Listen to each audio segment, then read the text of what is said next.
What's going on, everybody, and welcome back to another Getting to Know the Artist. I'm Wiggles, your host, and the man sitting next to me is none other than Mike-tek. How you doing, buddy? Good, man. Very good. Very good. On a Uh, nice, good Saturday because it's right after Good di- Friday. right. Did you have a 3-day weekend too, or only Um, just a normal 2-day? Or I was blessed with one only because I work 4 10-hour shifts, so it's all good. It's all good. okay, yeah. Um. All right, man. So we're just gonna jump in first real quick. Let's see. People are slowly coming in, it looks like perhaps. Wicked, what's up? Insane Lycan. I think Cheese, what's up, Cheese? Yeah, You that's see, what's up. I'll bust it open in YouTube too, so I could try and watch the chat. All right, we got Nate came in. That's what's up, that's what's up. My brother, Mr. Mike-tek. Yeah. Hell yeah. Um, we're just gonna jump right in with the first question, man, and go from there. Anybody that watches this on the replay, I need to start saying this at the beginning of the stream. If you have questions that you didn't hear get asked, put them in the comments, and I'll try to reach out to the man afterwards and get him to come back and answer those too, or whatever. So don't be afraid to put your questions in the comments, even if you watch it on the replay because I know most of the views come on replays from these interviews I've learned. So don't feel left out. Ask a question. At any rate, we're going to start with what's your name? Where was you born and raised? And Ooh, where do you currently live now? ooh, that's fully loaded. Fully loaded. All right, so I am Mike Tech. Um, what was the second question? Oh. Born and raised. Born and raised. And where do you currently live now? All right, so I have always been on the far east coast of Pennsylvania, northeast. Like if you're looking at the rectangle that is Pennsylvania, I'm up in that top right corner there, like super close to New York and New Jersey. So Okay. often when our favorite bands are putting out their tour dates, I don't even bother looking for because Philly's 3 hours, Pittsburgh's 5 hours. So Dang. I'm always like, show me New Jersey, show me because Jersey is usually like an hour. And also what I'm trying to think of the name of it. It's called Bethel Woods now. That's up in New York. That's about an hour drive. That's where Woodstock was in 1969. So if you're a Okay. real freaking music nerd, you gotta get to a Bethel Woods concert. I got to see 311 play there in 2018, and it was God Look. bless you. I think the dog just sneezed. Yeah.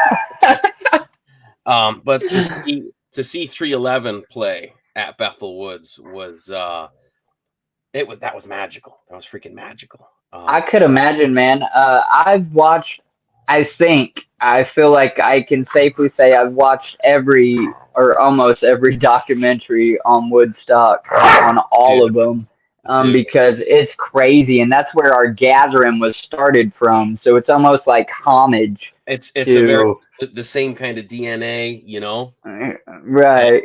and So, and dude, like as soon as like you park there in the parking lot, you're feeling the energy. And then as you're walking through, like as soon as my feet hit like a certain point, walking to the main gates for the first time, I was like, "Oh wow, this is fucking Woodstock." right. Yeah, such a cool place. And then just this past summer, last July, Limp Bizkit brought their Loserville tour through there. So me and Mrs. Tech, we got to go. Now, in this place, it's seats to the front. So a lot of places, it's pit in the front.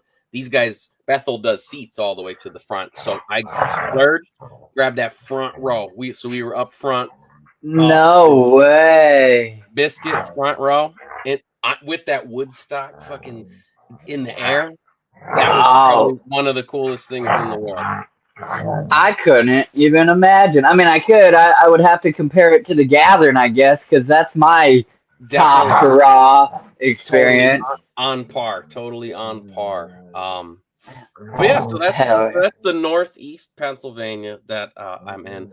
I did leave there and come down. I stayed in Pittsburgh. So I grew up here, came all the way down to the bottom left corner for like 3 years. I did some extra college out there, and I didn't want to come home. I finished the degree, and I was like, fuck this, I don't want to come home. Right, right. and, Um, and and then all of a sudden I couldn't afford it. So I came back home. okay. No, you just never wanted to leave the state then, or I mean, I'm assuming maybe you have traveled, experienced other states and whatnot, but just it wasn't quite home, huh? You never got the urge to move out of state. That feeling, we talked about it, me and Mrs. Tech, before we bought this house 11 years ago, 12 years ago. Before we bought this house, we were looking, and so what we were loving was like, all right, Myrtle Beach, they got the beaches there, and the sand is like powder. And then we're like, oh, but Florida, you got Universal Studios and like the theme parks and beaches. Texas was looking really cool then, and Robert Rodriguez, my favorite movie director, is down in Texas. So I was like, okay, like fucking, let's try to be friends with Robert Rodriguez, man. So those were that was the couple of states we were looking at, and it just boiled down to like, you know what? Literally, like almost all of our families here. And it's Okay. as much as like I'm so done with Pennsylvania winters, dude, after 39. Oh, no, man. 39 years of Pennsylvania winters. I am kind of ready to get away from the snow, but it's like I think about it and then I'm like, man, I would miss it. I would. That's crazy. I don't like cold, man, and I get all seasons in 1 month right here in Indiana, boys. So it's winter today and fucking the desert tomorrow. It's crazy. So you guys get hurricanes over there too? Well, no, that's one thing. We just Tornado Valley. That's what it is. The tornadoes you guys get. Yeah. And I got a basement for the first time in my life, so I'm not worried about tornadoes. But I'd rather it be warmer myself, like year round. Absolutely. But I also don't want to live by the ocean. I don't want to do hurricanes. And if I actually picked the ocean to live by, I would just move to California. I feel like that's my vibe. That's where I'd fit in. So, I dig it. Yeah. At any rate, I wish we could have lived in California in like the late 90s. Yeah. When people were still skateboarding and rollerblading, and yeah. I feel like it was way cooler. Like 97, 98. Like 80s to 90s to be real, but yeah. Yeah, really. If you go for, the Dog Boys. Yeah. Now I hear California is actually pretty rough. Sure, it's pretty, but the homeless, numbers crazy, drugs, gang activity, just all the normal woes are terrible there now. It sounds weird. Yeah. So I guess I'll stick to the sticks for now. I will say I love being out in the woods, and it's quiet out here, so it's always good for recording music. There's a lot of peace out in the woods, man. Right. Hell yeah. Thanks for your descriptive answer. The next question I have for you. Now, let me back up. I don't know who cares to know, but I'm gonna give it to you how it is. Let me give you a little history. I don't know this guy. You know what I'm saying? Like I know of him, okay, and I have it under good authority that he is legendary and he is really good at music, and he's definitely a homie, and he knows people that I know. We have mutual acquaintances and friends and stuff like that. I give that as a prelude before I ask this next question, just to be very open and honest or whatever. Like my homie is Shay Rankin, and he Oh, applauds you like no tomorrow. And I've and known that man 13 years. So if Shay says, I'm gonna take Shay's word, you know what I'm saying? And then Thick Chris and Cartoon and the whole gang, even though we're not a gang, motherfuckers. But that's the clique, boy. That's the homies. the homies. So yeah. Eh. At any rate, I say that to ask this. The next question is a three-part question, so to speak. Firstly, are you a juggalo? Secondly, if so, how long have you been down with Mhm, the clowns? mhm. And then thirdly, if all of those or both of those are yes and correct, then you're obviously an artist in your own right. Do you put yourself in the Juggalo rapper group, or do you try to stay out of that box? Some people see a box, some people don't even see a box. So answer that all those how you will. That's a good question about the box, man. I think it's a good idea to not let yourself get stuck into a box. But let's go back to the first part of that. Is yes, I it you can't deny the juggaloism. Like once you find it, it's just well, let me go back to where it started, man. I don't know if you guys had Circuit City as a store out in Indiana, but we have Best Buy and Circuit City. They were like the two competitors back in the 90s.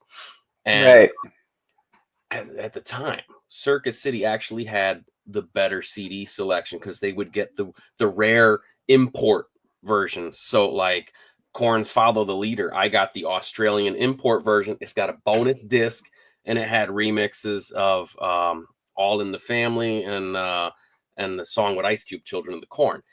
So cool shit like that. Best Buy did not have that going on in the 90s. So I love right, Circuit City to find those rare, the import with the remixes. I was always into I wanted the remixes. You nerds went to the other store and you got the American version with 12 songs.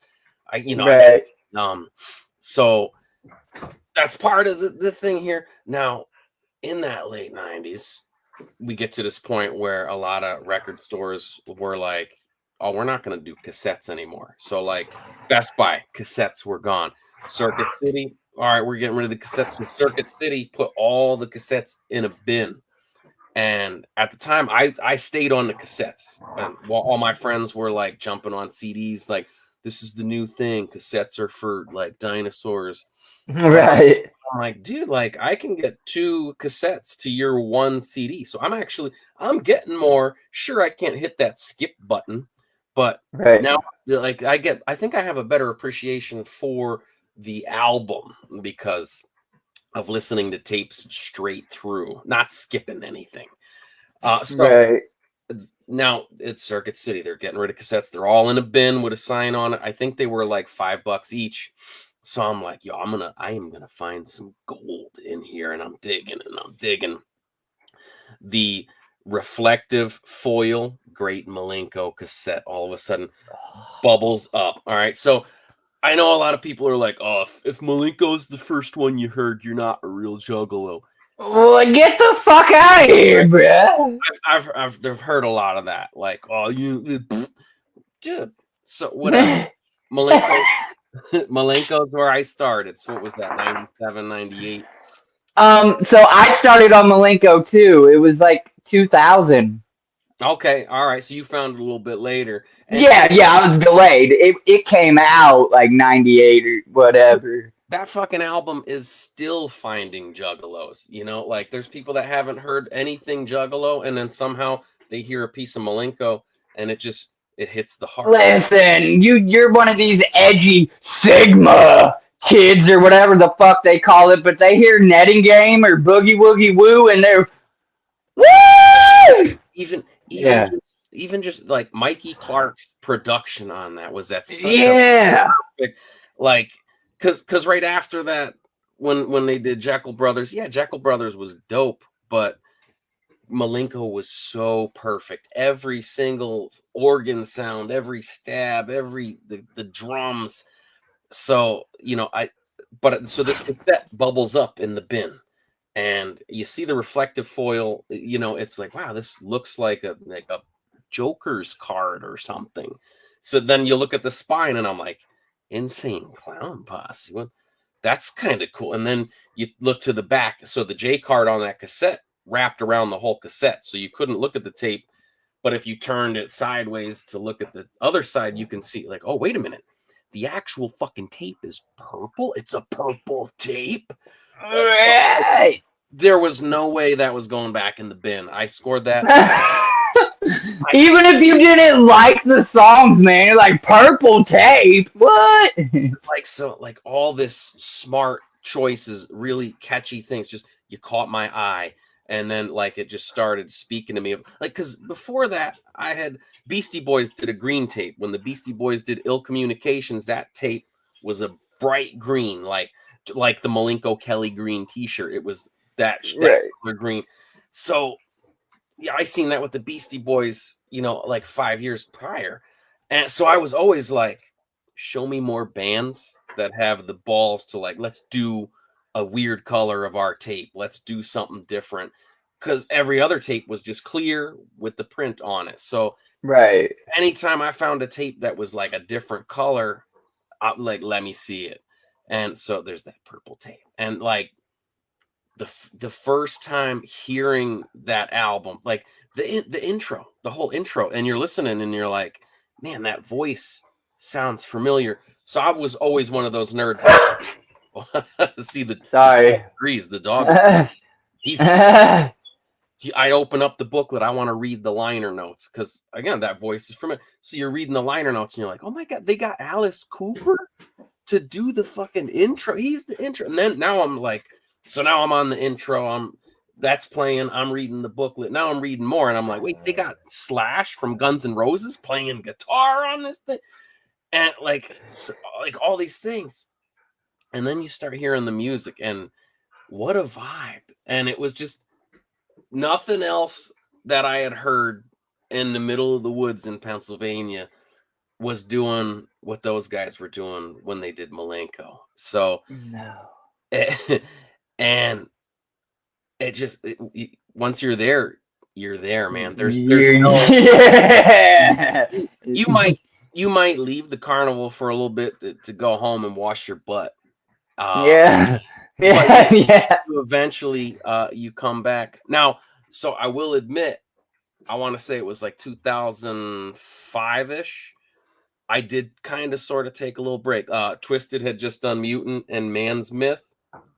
I wasn't feeling those. I wasn't feeling like the Green Book, fucking perfect album. And then Mirror Mirror, pretty fucking cool. Mutant and Man's Myth. I don't know if it was just like I got too hyped. I was expecting because it was definitely like they definitely talked about like, oh, this one's gonna be very like rock, and then this one's gonna be rap, and I was just like, not feeling. And then like, so it started with those two albums, and then like everything else just felt like like I feel like they had a couple misses in 2005, and every time I think about this, I remember that's what steered me away. And I can't really remember what I slipped into, whether it was I got into like the pop punk, like Newfound Glory and the, Phoenix TX, the Blink 182s. Then I got I was always into the heavy metal stuff too, the Korn and the Biscuit. So all that was kind of like I was always this big melting pot of stuff. But there was a couple years I got away from it, and so that lines right up to 2006 is when I moved out to Pittsburgh for the extra college shit. And it didn't take long before I started bumping into Juggalos. And I've been away from this stuff for a little while. Let me dig those CDs back out. And then it was just like, wow, okay, like, let's just keep rocking with the old shit. I'm going to be absolute with you. I agree exactly how you said that with Twisted. I've never been on Twisted's nuts either. Like, I like the stuff they do with ICP, and the two albums that you mentioned was pretty fire. And then the two others, not so hot. You said it pretty much right.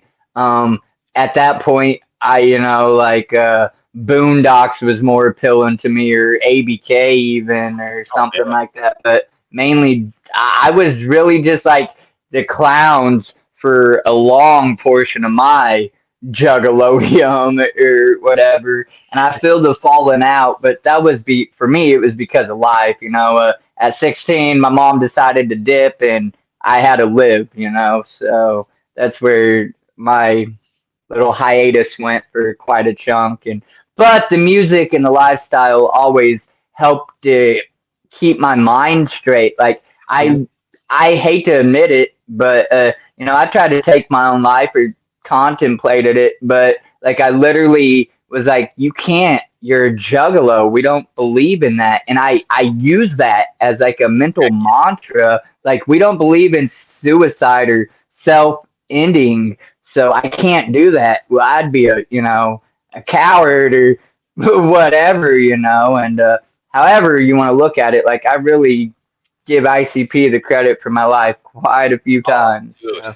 dude. You know what? It was like we were talking about Pennsylvania always feeling like home.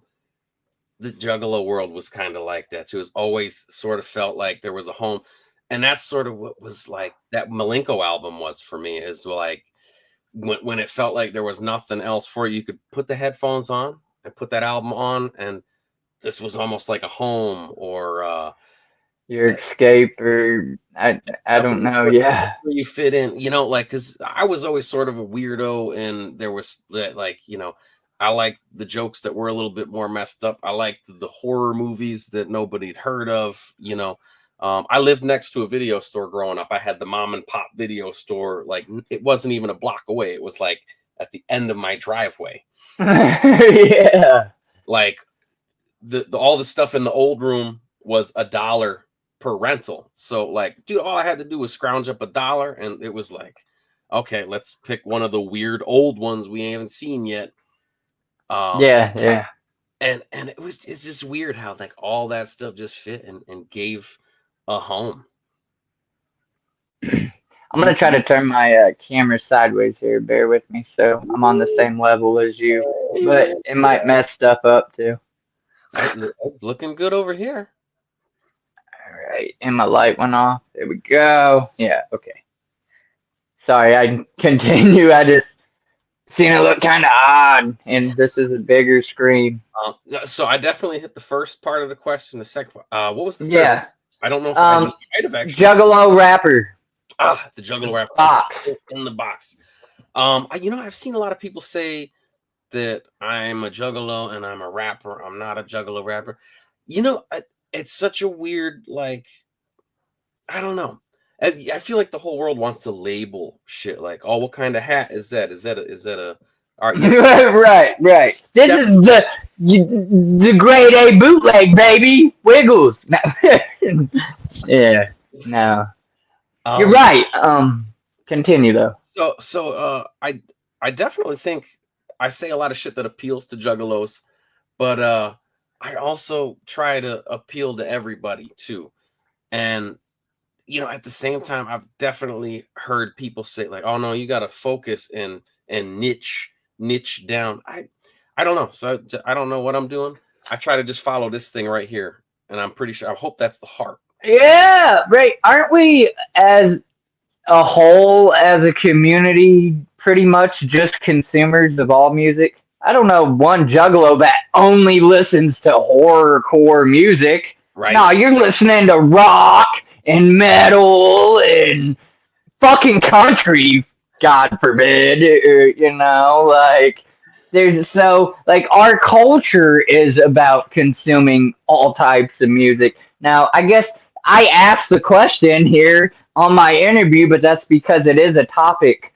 No, that's a great question. Like, yeah, and some people, and I've had the very, oh yeah, I'm a juggalo rapper. That's all I do, and that's cool. And 9 times out of 10, though, most artists come up here and say, well, either A, no, I'm not, because they don't want that box label, as you said, you know, but they make sense too. That, like you said, you know, they just sing abroad, whatever they feel like singing or making, what comes to them. Now, they might be better they might, be better in a certain area and they'll say that. Like, but I feel I make better music in, trap metal or, whatever.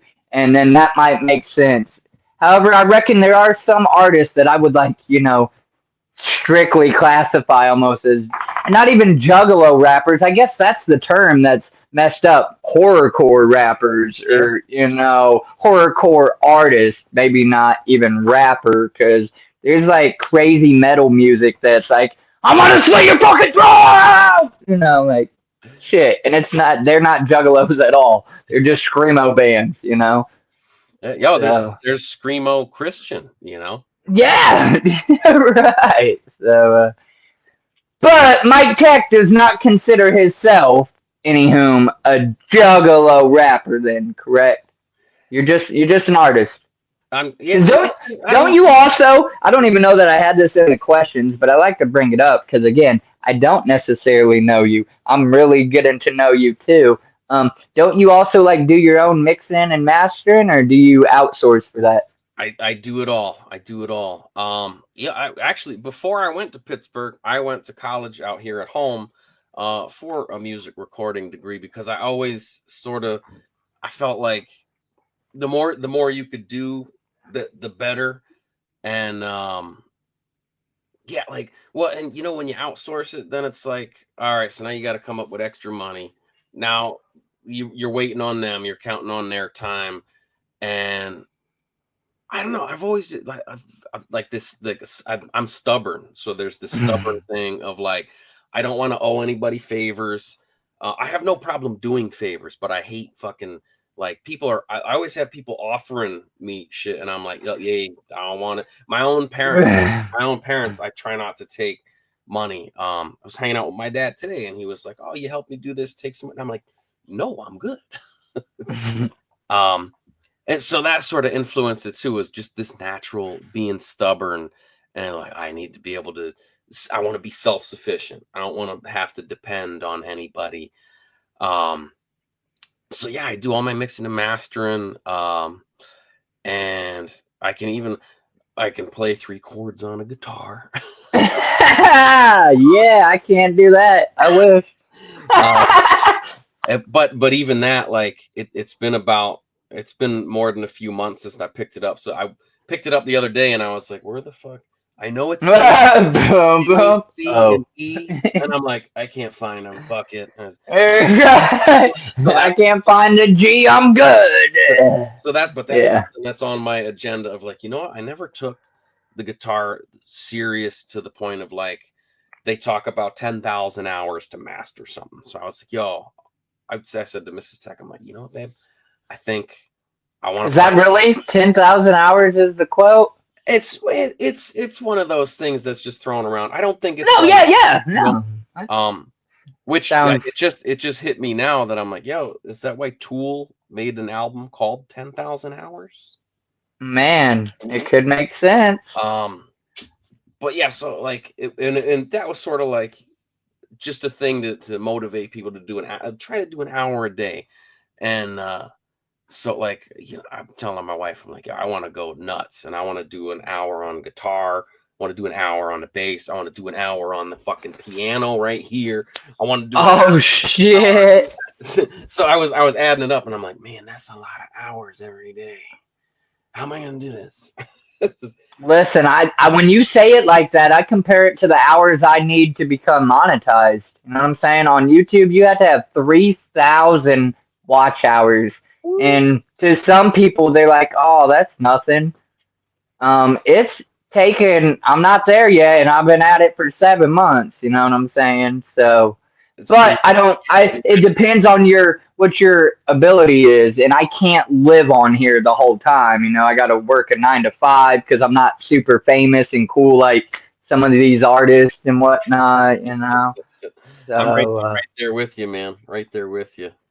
But it's all good. It's all time. But I that does make me think when 10,000 hours, man, this is crazy. I would love to be able to play piano. I'll never learn. I done drums in from like 6th grade to my freshman year, And then my band instructor, I was struggling with learning what our next thing was or whatever for whatever reason, and he got mad at me like in class, and he threw the notes at me, and he's like, "Go home and practice. Don't come back till you learn this rip." Kind of ruined it for you. And I'm like, okay, fuck you. I threw my drumsticks at him and then packed up my shit, went home, sold my drums for $25. $150 set, mind you, but I just wanted to get some weed and fucking get high. It was stupid, bro. Stupidest shit I done. I should have been like, nah, fuck you, and done better. But, you know. So, yeah, that was my little experience. Otherwise, I can't play an instrument to save my life. Yeah, I'm not very good. I'm not very good either. Like even the piano, like I kind of cheat. And you know, it's funny. All of my music ability comes from the drums of just a rhythm. So whenever I'm playing anything else, that drum beat's in my head. So I kind of know, like, okay, the notes just have to bounce around the drums. Right. Half note, full note. Bass guitar basically has to follow the kick drum. Right. Dude, the fucking dude from Green Day, Billy from Green Day. I don't know if he ever learned how to read music, but like through most of their success, he was like, "Oh yeah, I can't read music." He played everything by ear, and like so that always kind of blew my mind, and that was like something. I absolutely love what Wes Borland does with the guitar. That guy. Okay. Yeah. So yeah, next question then. Bring it. Let's see. Yeah. You really are giving great answers, man. Like I don't think too many people have came up in just 2 questions and given as deep in depth detail on replying. It's like a little yarn. It's a ball of yarn, and you basically slowly roll it. Well, you see, each question you're handing me a string, and I keep pulling. Yeah, more. That's awesome. The next question I have for you is, what inspired you to start making music? Like, what was that switch that you're like, I want to do this and kind of take it serious? The taking it serious. Well, because some people like they do something just kind of like, and then maybe somebody's like, wow, that was really fucking good, and they had no thoughts or cares to even think about being, and then all of a sudden they start running with it. Yeah. But what's funny is the way I do it. I don't think I'm doing it for that purpose. Like I think I'm still just doing it for fun. Like I still have. Oh yeah, right. And this is something I think about this often because I read quite a bit about like manifestation and shit like that. That's probably Cartoon's fault. Me and him used to read books at the same time. So we can I'll talk be in about, it. How about Dolores Cannon with the reincarnation? Like he put me onto that shit, and then that went from there. So, but the manifestation, the main part of that is to actually visualize whatever your success is. And I think about that a lot, and I'm like, shit, I don't actually know, and with the manifestation is the more detail you can put into the thought, the better, or the stronger, I guess, and also the quicker you'll get there. Right. So I've always had this hang up where I'm like, well, shit, I'm not exactly sure. So that's why I say, like, I'm still just doing it for fun, and I would love for it to pan out and be money, and leave that warehouse job, be a little more lucrative. Yeah, but as long as it's fun, you know what? Fun's that's enough. okay too. Fun's yeah. Enough. So what inspired me though, dude? So much stuff. Like, have you ever seen the Police Academy movies? Not really. No. Okay. I mean, I've heard of them. I've probably seen clips and stuff, but like, it's not my fancy. I don't watch, I guess, a whole lot of movies. So there was a comedian in there, Michael Winslow, but he was always just Jonesy, and he did sound effects with his mouth. He would carry around like a little radio thing and a horn, and he could do like gunshot sounds and weird voices and funny stuff. Like a guy'd be walking and he would do a squeak, like so the guy would stop and look at his shoes, and he would also beatbox. In one of the movies, he put on the hair and the headband, and he was mimicking Jimi Hendrix playing the guitar. He was doing the guitar sound. Pardon me. You got to cough to get off. Yeah. But yeah, so this comedian, he was making noises with his mouth, and I had rhymed this on a mixtape where I said, Police Academy. He was making open that door. It's hot up. Noises with his voice. That's where I started beatboxing, and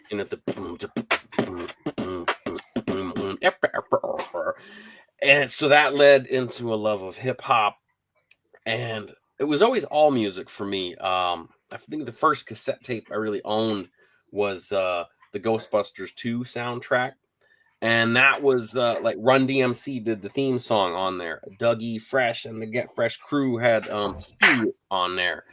And then you had, Oingo Boingo had a song. Like, what a fucking soundtrack. I still have the cassette. I got the CD too. So Ghostbusters 2, and that was like 89.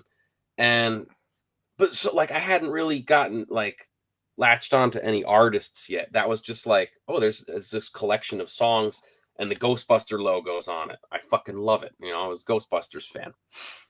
Right. 1993 rolls around. Naughty by Nature has the album 1993. And then shortly after that, well, actually, no, it wasn't even shortly after that. It was a few years when Green Day, it was about a whole year. Green Day's Dookie was 1994. So here's Ghostbusters 2 soundtrack. Naughty by Nature, 1993, which I hijacked that cassette from a cousin of mine. I still have that hijacked cassette. That's dope. Then Green Day's Dookie. Then Snoop Dogg's Doggy Style. So like it was always rap, rock. Right after Snoop Dogg was Offspring, Smash, right? You gotta keep them separated. So it was always this melting pot. And, honestly, I don't think it was until it was probably 97 when Malenko, and you started hearing these guys are clowns and they're rapping jokes, right? So nobody, like I hadn't really heard a lot of people rapping. Well, Biz Markie, he did a lot of funny stuff, but like Malenko was like the goofy jokes that you would tell in the locker room. You're making jokes about balls and farts, and it was something about that. It was like, oh shit, these guys are like yo, we could do this. We talk about balls and farts, and Right. when we were just watching Evil Dead, like I think that was sort of like the album that was like, I think we can do this. And like maybe that would be fun to do. So that was like Blame the Clowns. Okay. Nah, it ain't a blame. I mean, I guess it's a blame, but it's a good blame. Yeah, blame's not always a bad thing. It gets a bad reputation.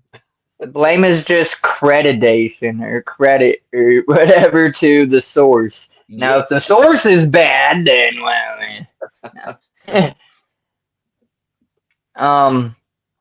yeah, okay. So, pretty much then, again, we go back to the clowns more or less. Then probably was what helped really inspire you to be like, okay, I can be goofy on some music too. Yeah. And then I'm guessing this answer is probably also them, but you might also have a little more to add with it, though. Perhaps.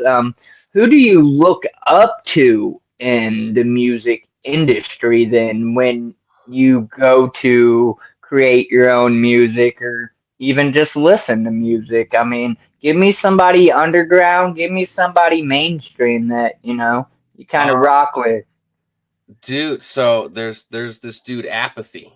He's from Connecticut, and He's one. Now this is one of those dudes. I didn't really stumble onto him until like 2006, 2007, and he's one of those dudes that was mixing and mastering his own shit.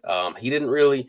I think the first album where he did all his own beats was, man, what year was that? I can't remember. It was after 2010, but I remember seeing that, and so that was one of those things. Like I was already working on learning the engineer and learning the. I wanted to do everything, and then here was this guy that did it. The album was called Connecticut Casual. And it was one of those albums where it was just like everything, just like Malenko, everything was in the right place. But, Mikey Clark was helping the boys. This album was all apathy. And so I remember, mixed, mastered, and produced by. So that's definitely one I come back to. As far as like my playlist on the daily, dude, it's crazy.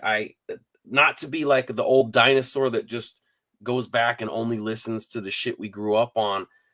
As much as I try to stay up to date, and like every like Friday's new release day, Tuesday used to be new release day. You would have to find a way to like sneak out of work, or yeah, when we were still in school, you had to like try to talk to like somebody into like, yo, could you go up to the record store Tuesday morning and like this album's out. Right. How they finally moved it to Fridays. Like I think they figured out like people get paid Thursday, Friday. Yeah. And they got the weekend right there attached to it. So no brainer. You wait till Tuesday, we're all broke. I don't have money for a new record on Tuesday. I got money. I will waste money on a record on Friday. Even if I don't need to be wasting it. I'm like, oh. Yeah, right. That wasn't a good word. I will take a risk on a new record, because that's what we used to go to the record store. You're flicking through, and I'm looking for like because Malenko jumped out with it said Insane Clown Posse, the cover art, right? So I'm looking. I would always look through the racks. Like I want something to talk to me. I want some artwork to talk to me. Yeah, give me that shock value. Give me something. So I come back to Limp Bizkit a lot. I come back to Korn a lot. I come back to Green Day a lot. Blink 182, Orgy, Dead Z, The Clowns, Twisted, just all that old stuff. And then to line up with that, a lot of the new shit I listen to is stuff that sounds like the old stuff. The older shit, yeah, just redone up, modern technology, a little mix or something different. No, I absolutely get it.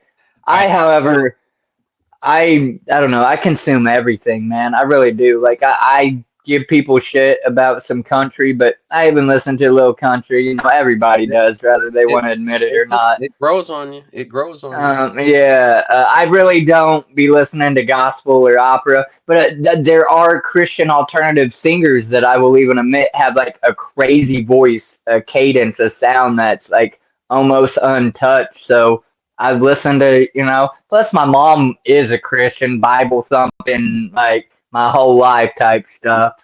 But I don't thump, but I'm a Christian. Oh, okay. Well, as long as you're not thumping. And that's also the Clowns sort of helped me get there. Man, I don't know. You're gonna. All right, new interview. Your thoughts on the unveiling? Did they really mean God? Did they not? They made songs against God. I don't know what to think on that, man. But you're cool. You're cool in my book. You know what? What was it? The Seventh Joker's card, the Wraith Shangri-La. When that came out, a lot of people took that weird and they were like, what the fuck is this? And they gave us Shangri-La and they gave us Hell's Pit. It was two different right styles. But it's like you can do fuck shit or you can be a good person, and then Shangri-La is I don't know. I guess it's just interpreted. I would pick your brain about it, really, because I'm sure you could have an educated, mature conversation that doesn't lead to fuck yous and all kinds of shit. Absolutely. You know what's funny is So going back in time to when that came out, so like after Malenko, now I'm watching for it. Now I want everything that says psychopathic because I love it. So when Jekyll came out, got it right away. You know, so and now we knew because it was inside the notes. So you had the little blocks. Right. You knew, oh shit, this is the after this card drops. He said. Right. Yeah. Yeah. And then you hear it and you're just like, this is the album, and like I like it. I'm not mad, but it didn't have the flair that Malenko had. You know, Right. even like, but now all these years later, now Here we are. I'm really loving Shangri-La now. Like, so okay, this is all I'm gonna do to like, I guess, pick your brain a little on that, and then we'll carry on with the actual interview questions and stuff. What's your thought or perception on the 6th? What do you think this is gonna be then? the new one. Yeah, that's going to be announced at the gathering. Do you think there is going to be some terms of God again, or no? Or because, like, listen, and this is what I mean. It's hard. Jay was literally on the track Juggalos for Jesus with Ouija Mac and Esham, and they're literally saying "fuck God." There's no God, so. You know what's funny is so I didn't hear that song. Otherwise, I'd be like, "What the fuck?" So I didn't. What the fuck? Three-headed monster tour, Juggalos for Jesus. Check it out. Like, I'm a Ouija nut rider, and I'm here to tell you that man does not support a God. And I'm not saying that to like. That's another thing. I don't necessarily care what one's personal belief is, as long as it's not forced upon me, and I'm not forcing my non-belief on you. I'm just talking. That's what I mean. You can't have a conversation with everybody about this kind of topic because it gets hostile quick and whatever. But that's why I asked the question. So of course I'm gonna and that's one of those things like you and I agree with you, man, because I spent a lot of my life, people like tried to force it, coerce it, and that's something you have to like find your own way there. You have to find your own way to the light, and that's sort of one of the things I aim to do is I want to help people find their light, because I think until you find that light, you're kind of lost, or you're trying to not be lost, you know. So and that was, they did the Lost and Found albums. right. I didn't care for Lost, and then when Found came out, dude, the first song on Found, that all my life I've been searching for the light, I finally found, dude, that fucking song. And so that was how many years after Shangri-La was that? Yeah. That was like, to me, they finally got the idea right, and I'm like, yo, that that could be the song that helps people, and they people can see the clowns in a slightly different light. And but you're absolutely right. There is a lot of songs where they've said like complete opposite shit, like you said, Right. you know. Yeah, no, you gotta let people get to that belief all on their own. And so for me, a lot of that was Cartoon's fault, man, because I remember one day he was like, yo, I'm reading this book by Dolores Cannon. It's called Between Death and Life, and he's like, you should check it out. And I'm like, all right, cool, like I'll check it out. And I remember the first like 4 pages of this book, the way it was formatted, I was like, what am I reading? Oh, this is what is this? And Right. it was either page 4 or 5. I just remember like a page turned and it was like boom. And now I don't want to set the book down. Like I remember that was like the fastest I'd read a book my entire life. Like up until and like from there it was like, then you get to the back of the book and you see that this psychologist Dolores Cannon had did like 16 other books, and even crazier, this one, the Between Death and Life, came out like in the 90s. Wow. So I remember like when I first finished that book and I thought about that, I'm like, man, I could have found this in the 90s and I'd have been on this shit way early. but immediately I went from that thought to, I wasn't ready for this book in the 90s. I was on a different, right? So again, and that comes back to, you got to let people find their own path to this shit, right? You can't force it, you can't coerce it. You just got to, here's a map, and Right. try out all these roads. You're going to like one of them. True. But so between death and life, Dolores Cannon, dude, the reincarnation shit makes much sense.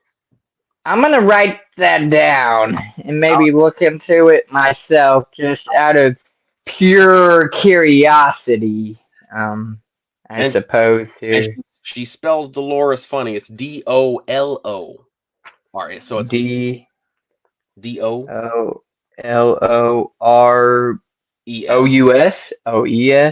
ES. Yeah. So it's like Dolores. And what's the last? Dolores what? Cannon. CANON. Between life. Death and life. Okay, between and death. I love that the title, she puts the death first. Because naturally I feel like we want to say life and death. Life, yeah. And I thought about that a few times, and I'm like, yo, she fucking chose that title on purpose. Putting the death first.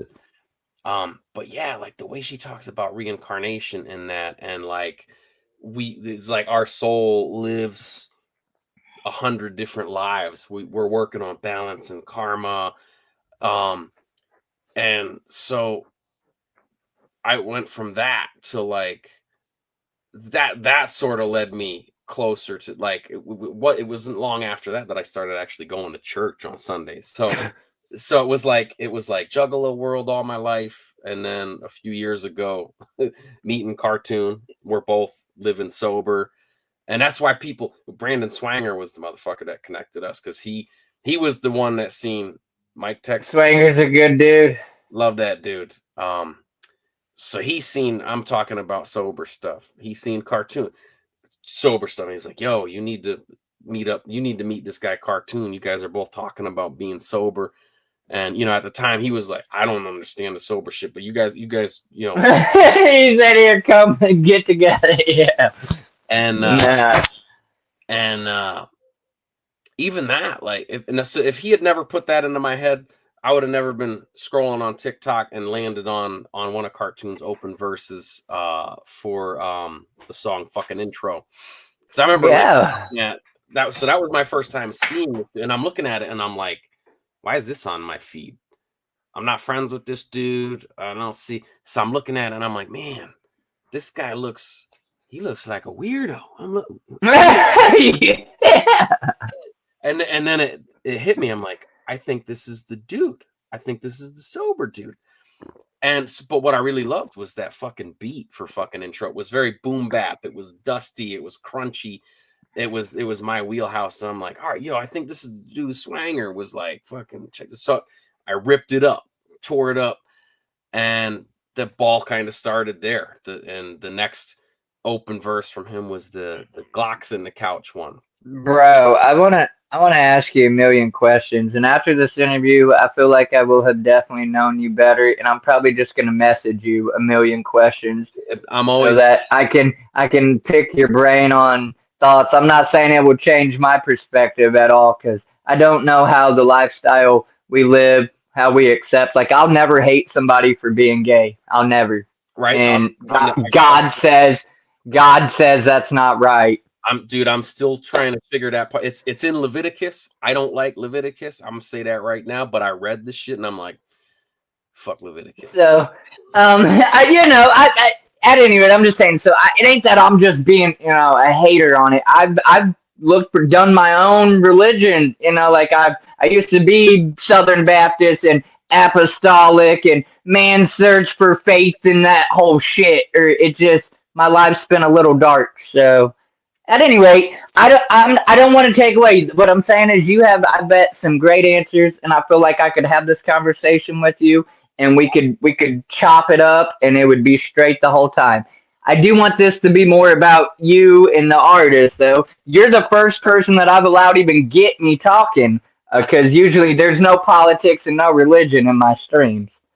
But you're a cool dude, and again, just your demeanor and how you go about it, you seem really, you're not being all like, yeah, I'm not or a whatever.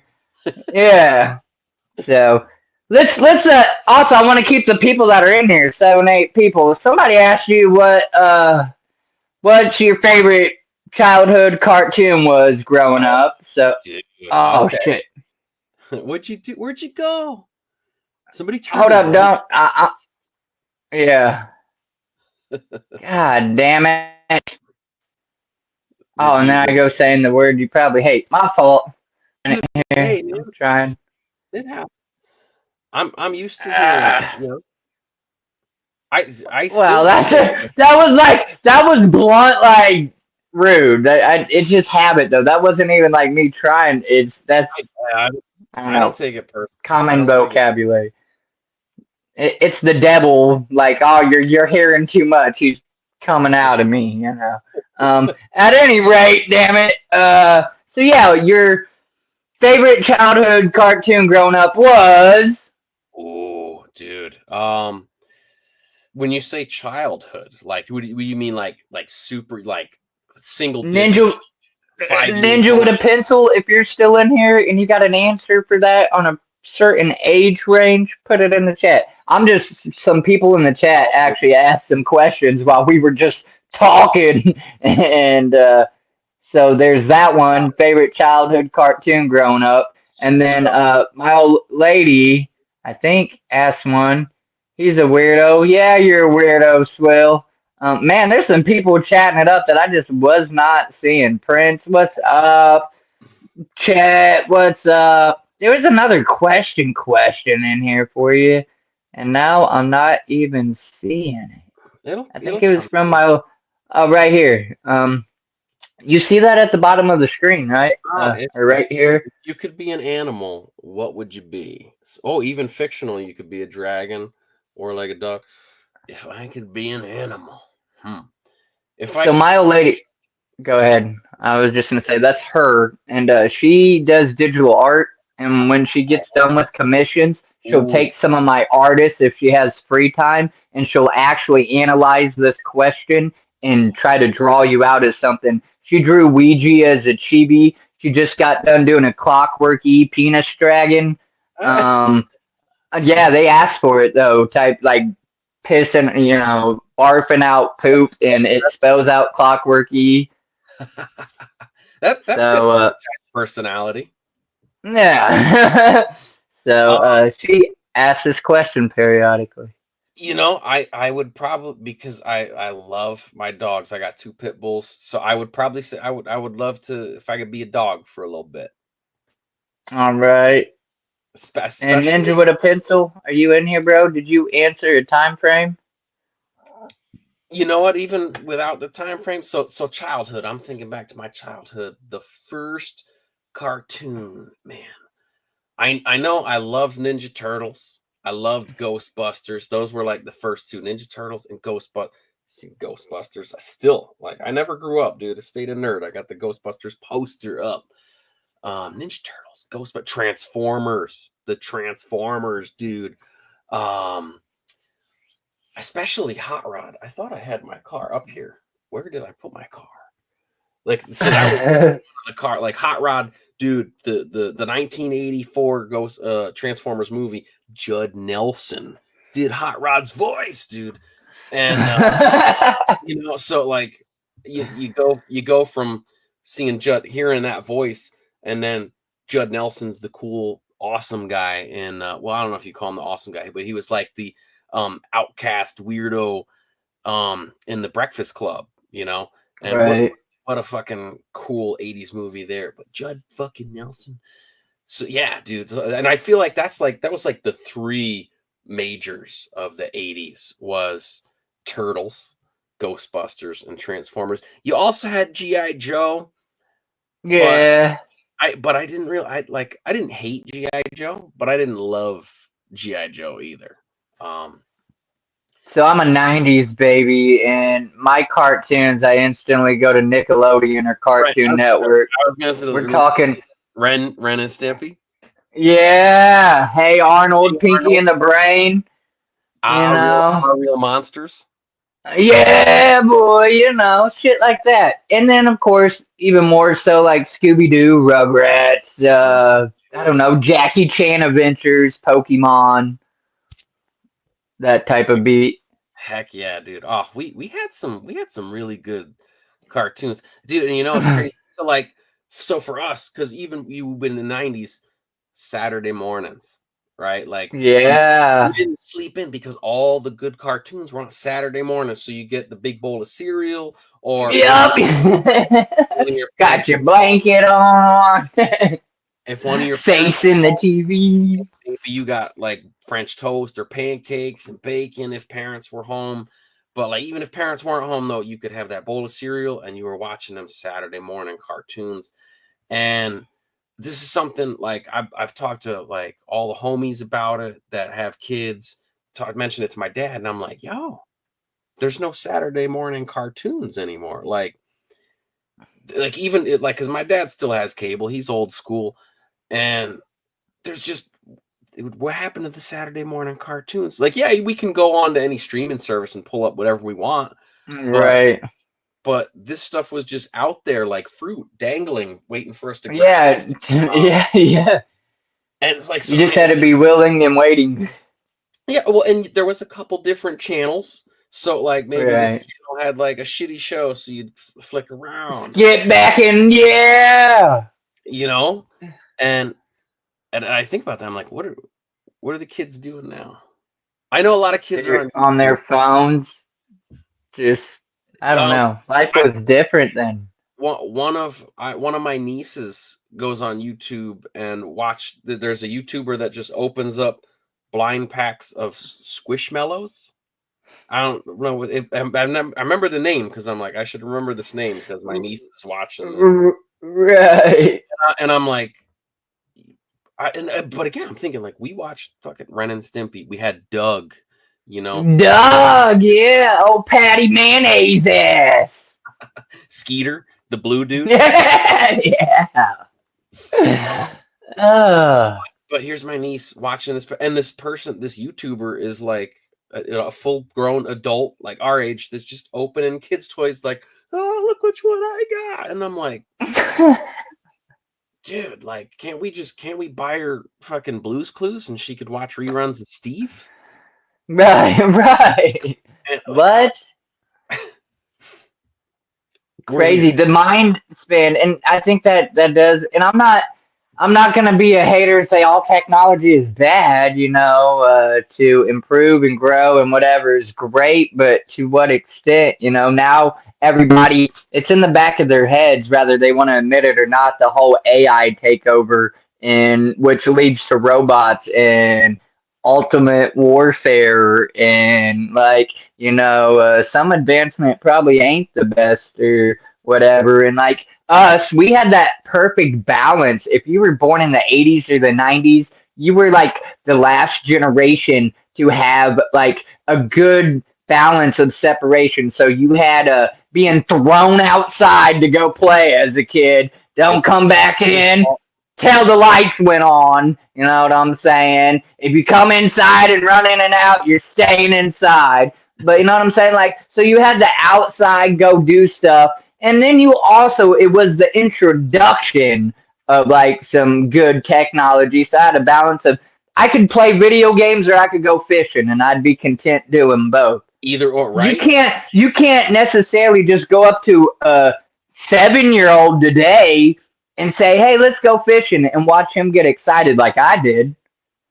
It's not the same unless somebody really still instilled those morals. You know what I'm saying? Like passing it down really with their kids. It's a kid at 6 has a cell phone. What? I didn't have a cell phone till I was fucking 16. Yo, and we were like 16, 17, those phones were like, it was like I had the like doc, they look like crazy shit. You had to buy minutes. Yeah. And so That track phone, that was for emergencies. It wasn't for fucking around. That track Yeah. if the car breaks down, or you go out with your friends. And like I remember I had a phone and it just stayed in the glove box. It stayed in the glove box in case I got a flat tire or car broke down. Yeah. It wasn't like, and my wife was just playing a podcast. I know the lady's name was like Melrose something, and she was talking about how like when you grab your phone and just unlock it, oh, you see that reflect, just unlocking it, somebody's making money off the data it's collecting just from me looking at my phone. And there was just so much stuff Wow. about it. And so yeah, we definitely got to like try to find time to set it down and not look at it. And And that's where I'm guilty because I know, like that's what I mean. The old me, I had the perfect balance. Now my life is pretty well, but I could also, I don't know. I haven't tried it in a while, but I think I could put my phone down probably for a day. Now in the back of my head, they say you think about it. Even you think about your phone or touch your phone, but even if you're not opening it, you just gotta feel it and touch it like 3,000 times a day or something is the number. And that's crazy to me, but it's probably true. And for the worse off, more addicted people, it's more than 3,000 times. And that's rather just touching it or opening it or actually using it. But you have that like mental, my phone, where, you feel naked without it. Right. How about phone numbers? Remember when we were kids, dude, we had like 20 friends and you in your head. I didn't have to write them down. Somehow I knew Danny's number. I knew Carl's right. number. Right. The other Mike. and now it's like you think about that and I'm like, man. Listen, the only number I know by heart right now is my mother's because it's never changed ever since from when I was a kid, and like 911. Because and not that I use it, just that number don't change ever either. 411, I believe, is still in. Yeah, man. Remember like time and temp? What was that number? That was the shit, boy. You had to call a number to like hear the time and temp and whatever weather. I don't remember all what it listed, but yeah. It's funny you said that at exactly 11:11 p.m. Ooh, make a wish or something. That's crazy. Look, I don't even know how we got talking about technology. That's what I mean. You're very interesting and easy to talk to. We've already been at it for an hour. I think that's crazy, and we haven't even got to the 5th question. Normally, I'm like question 14 by this point. That's insane. So let me ask you a new question, my man. I don't mean to cut you off. I could probably talk about this topic forever. Next question in the book is: are there any current projects that you are actually working on musically? So. Any tours, any songs, any CDs, any concerts, anything? What do you got going on musically? Rather, you said a minute ago, it's not necessarily like a job for you. It's still fun thing, but you work. First of all, let me jump right into so you didn't hear about the CDs yet? You got new CDs out? No, but you can see these nuts. Ah, got him. Wiggles has got. That's good. I had to. So there is. I had these big plans. Like, did you ever get a copy of the Brostradamus album? Me and Cartoon. Is that? I don't know if that's the one I own or not. Honestly, I only have I think like 2 of Cartoon's albums, man. I'm gonna be real. So when we get off the live, if I don't message you tonight, I'm gonna message you tomorrow to remind you. Give me your address. I'm gonna send you a copy of. Oh yes, and I love physicals. It's not even that I don't. I'm just broke or I don't connect with people and ask them for their CDs. Or I've been already thinking all week long, like, we're gonna do the podcast after we do the interview. I'm making sure I send him some. So, but in there, like when we pressed that up, and this was. It was a little over a year ago because it was right at the end of March. We dropped the album last year.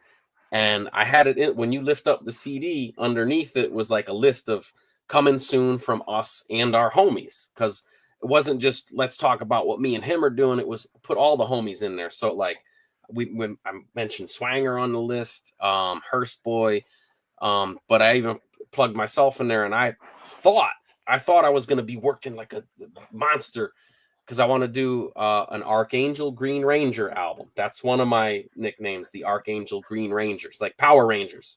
You know, Yeah. I'm Tommy, but the Archangel is that good angel that's inside me, trying to spread some sort of light to the world. But Right. I'm also Wish.com Fred Durst. So Yeah. because I'm not friends with Fred yet, I don't know if I can call it Wish.com Fred Durst. So it might be called Wish.com Freddie D, just to skate by, Yeah. not actually put the full name in. But the whole objective to that album is to get it, some biscuity sound and riffs in there. Get And some then of you got to use that flyer I made for the cover album of it. No. Yo, we'll That was perfect, man. That was great. Dude, I loved how all the homies were commenting on it. That was beautiful. So that's the two big ones I got coming. Is Archangel Green Ranger, the Wish.com Freddie D. I've got a beat tape I've been sitting on forever, and it wasn't supposed to be a beat tape. It was supposed to be Thirsty Thursdays Volume 6. So I used to do this live. I used to do a live stream every Thursday. I called it Thirsty Thursdays. And the whole joke was because when I started it, I was sober for 1 year. Right now, I'm about to be sober for 7 years. But Congratulations. but that was like, the people that work 9 to 5 Monday through Friday, they were like, "Oh, Thirsty Thursday, let's go get wasted." So I was like, "Thirsty Thursday, you look what the sober nerd's doing." And this is kind of the camera angle. I'd be over here. Yeah. So I would live stream every Thursday, make a beat, and so every 10 weeks would be a 10-song beat tape. I did Volume 1 was a beat tape, and then I took like a week off before starting Volume 2, and one of my homies was like, "Yo, you should rap on every song. Fuck making beat tapes, rap on every song. Maybe more people will listen." And so the original plan of doing a beat tape every 10 weeks turned into doing a full fucking album every 10 weeks. So Thirsty Thursdays 2, 3, 4, and 5 were full albums.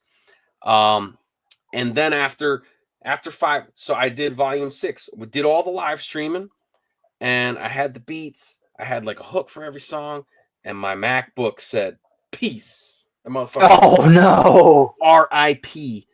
So it was a 2009 MacBook, died in 2021. And that sucked, dude. 10 years out of it though. That's pretty damn good. That's what I'm saying. So I went and I did like a year of overtime so I spent $5,000 on a MacBook fully loaded. I got like the hard drive on this motherfucker is like 4 terabytes or 8 terabytes. So basically I could like make Terminator Part 2 with this. Yeah. I haven't done that yet, but that was one of the goals. Like a lot of people are like, "Why are you spending $5,000?" I'm like, well, I want to be able to edit video on here too, because it's not just music. Let's do fucking video too. Why stop? Yeah. But because of that year hiatus, where all I had was the phone, so it was the Apple earbud and the phone and Open Verses. That was it for it was a year. And I finally got the new computer, and I was like, "Yo, I've been away from this shit for a year." So I fell out of. I went from a weekly live stream to just nothing. Oh. And it was so weird to get back in. So when I started getting back in, my brain reverted to, fuck it. We're just going to do beats. And somehow somebody in the Juggalo world, and this is why I love the Juggalo world. Somebody in the Juggalo world was like, they sent Brandon Swanger at me. And they was like, yeah. Oh, it was Misty from the Strange JRB crew, because we were all there. You go. Shout out Strange JRB. And blame that on TikTok. And it was really King Keto was the first one that was like, Keto! God, that's the homie too. We interviewed him a few months back. So Yeah, dude, I've done. That's what I mean. I've done the whole squad gang up in here. Now you were like destined. It took some time to like actually hit you up and stuff. it was meant to be. So yeah, he was the first one to reach out and from that crew, and but that was during all the TikTok stuff, and so then I'd kind of the overtime. Dude, it was during all the lockdowns, so I sort of fell off from the whole world. And the warehouse Right. I was working at, I'm a yard truck driver, so for me it was nice. I didn't really have to be around people. I just had to walk through the warehouse, get to my yard truck, and then it was cool. Like that, there was weird, fucked up times to be working, and where is my brain at? So I'm working so much that I was like disconnected from the world, and it was sort of cool because like I feel like me and Mrs. Tech got through a lot into that. Like we disconnected so much of the world, we got to like find each other again almost and like spend more time. But there was a shitload of overtime. So when I finally started coming back around, it was like, I'm just gonna do beats. I don't really feel like rapping anymore. And Misty sends Brandon Swanger my way. Like, so I just randomly have a message from this guy named Brandon Swanger one day. I'm like, who the fuck is this? And me and him just like clicked off. Like that apathy dude I mentioned earlier, Connecticut Casual. Swanger knew about apathy. Swanger actually fucking did a song with apathy. So like we connected off of, it was more than the Juggalo stuff. We found that we liked the Juggalo stuff, but everything outside of the Juggalo world for us was like sort of the same playlist, the same rappers, the same beats. And it's again, we're just talking, me and him just talking about music and life. And I'm telling him about my sober shit. And I'm still not thinking about rapping. I'm just thinking about beats. And just making beats. And I don't mean to cut you off. I just want to add to your thinking process. Was it like you were just gonna make beats to sell them, or like what was your idea? Was you just had fun making beats, even if they amounted to just files on your computer, like in the back of your head? It was the music thing still, or well, you know what? It was sort of looking at your favorite bands, seeing their tour schedule, and going, man, that's a lot of time away from home. That's a lot of time away from your wife, your dogs, your couch. And and so being locked down for all them years, I was like, I liked being home. I would like to, the producer kind of gets to stay home if he wants to. The producer can just make the beat, and then the rapper's the one that's got to go out on the road and fucking. Right. Yeah. So that was sort of in my head. I was starting to learn about sync licensing. I still haven't gotten a song into a TV show, but that was sort of like, I'm thinking like, okay, instrumentals. And it was sort of, let me figure out a way to do this music shit from home, because I really like being home. But then enter the dragon with Bruce Lee, enter the Swanger. Yeah. And again, it just started out as like, oh, okay, like this is a new homie. We could talk about everything.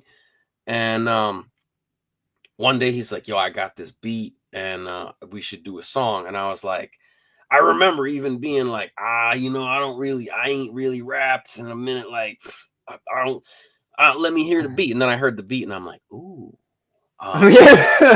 So the name of this song was That's Living. So it was me, Swanger, and somehow I was even like, yo, I got this homie out in Pennsylvania, Todd Taylor. I'm like, yo, we should throw him on the song too. And so I gotta credit Swanger on, like, if he didn't throw that beat at me at that time, I might have You might not have. He brought me back into the, like, oh, you know what? I think I want to rap some more. And wow, like what a weird, the series of events to get there. Like me and him started bullshitting, and there was no agenda. It was just, hey, what's up, man? Like, you seem right. And so, dude, you never know when a simple conversation of like hey man, yo, cool fucking dreadlocks, dude. What kind of music you listen to? Yeah. No. Yeah. And Well, I'm sure you can guess that stereotype though. Like usually it's people are gonna be like rock or yeah, juggalo, or they just look at you like a weirdo or some shit. honestly, if I didn't know and I'd be like, I would have to just come in and be like, do you like Cypress Hill or Cottonmouth Kings? Yeah. Some, and the cool Right. thing about the way I throw that question out is like that person could be like, they could pick one, or they could be, I actually like both. Yeah, You know, yeah. like so it's like a dude. So how's That's that? dope. Next question. Absolutely. Yeah, yeah, bro. You We're good at you don't stop. we're good at this. We're good at this. What's okay? So you haven't made a whole lot of music then, right? Like how many albums, real quick? Don't elaborate. Just give me a number. How many albums have you done or songs, roughly? I've got like 5 albums with lyrics and 3 beat tapes. And Okay, and that. Well, I asked that for. What is your favorite song that you have made ooh, and why? oh my goodness, my favorite song. It would have to be now. This was a mixtape. I took Biz Marquis' "Just a Friend." I don't know if you're familiar with that song. That's the song where he's like, um, I'm drawing such a blank right now. He said, "I can't even remember my own songs, but I know this one's the shit." It was just such a classic beat, such a classic drum loop, and I tell the story of me and my wife meeting, and that's a loaded story too because we actually her parents used to come to my grandparents' bar to get their beers, and so sometimes I'd be there. My grandparents are babysitting me. Her parents would come to hang out, and they'd be like, bring their kid because they had the grill too. It was a barn grill, so you'd get. Right, yeah. They called it a Grandpa Luke burger, right? It was the best fucking burger ever. And so me and her, we hung out as kids all the way back in like '93. So we met when we were like four, 5, 6. That's crazy. And right, like so crazy. And she didn't even go to the same school then. She didn't come to my school district until like I think it was like high school. So, we would see each other once in a while in this age range and then don't see each other again until high school. And so it's just such a weird thing of like lives crisscrossing. And then especially because I moved to Pittsburgh for 3 years, like we did so many different things and there was absolutely no reason for us to reconnect, but stars aligned and here we are. So to be able to tell all that stuff over my favorite Biz Marquis song was "You Say She's Just a Friend, you say just a friend, oh baby, you got what I need." Yeah, so Yeah, that's that a jam. so that is the favorite song I've ever done. Okay, okay. And Widget doing another question there randomly. Ooh, Mike, if you could have your music on a TV show, what show would you want your music to be in? I want my music in every TV show. Yeah. You know what? Specifically, I think about like the show Friends. That fucking theme song, the band The Rembrandt. I don't know how to do it, but yeah. Uh, um, that's one of those fucking songs. Like, and that band is still living off of that song. That show's been done for how many years? Um, Right. I do like I'm not greedy, but I kind of want one of those. Yeah, yeah, no shit, um, right? and that was something like they didn't even do that on purpose. Like the band did that song, and when they were putting the show together, they were like, "Yo, this would be perfect." Right. They didn't put overly think it. Like this is gonna be viral sensation. I'll be there for you. Right. Simple concept. Um, but I've got a homie in Pittsburgh that actually Gallo Loch Ness. He gets his music he's got a lot of stuff on ESPN. Um, he gets his stuff into everywhere. So me and him are working on one. And so like there's not really a specific show, but I would love to have like Scrubs was my favorite TV show ever. So crazy is I didn't watch it all when it aired, but then I went back on Netflix and binge watched it all in like 2 weeks, like the Dude, whole series. isn't isn't that like there's something special about that show? That's such a good I just I threw a quote up. No, not a quote, but on Facebook yesterday or Friday, and I just said season 8, episode number 2 of Scrubs. If you like, and I forget what I said about it, but that is the episode where Turk and JD it's their annual steak night where they get out of work and they go and they just hey, you get steak, dude. Steak. Yeah, right. And before they can leave, they have to change the IV bag for this patient. And so they walk in and it's Mr. George Valentine. And, it's supposed to just be changing IV bag and then we're going to dinner. And so they start this conversation because they're good doctors. They have good rapport. And they find out he's there for ischemic bowel. And basically that means his time's just about up. And as the episode progresses, George is this stubborn guy so he lies to them and says, "Oh, guys, get out of here. I know you talk about steak night. My family will be here soon." And Ted, the goofy lawyer, is the one typing up the guy's will. He's using a fucking typewriter. Right. On a typewriter. So they come downstairs. They're about to go out the door for steak night.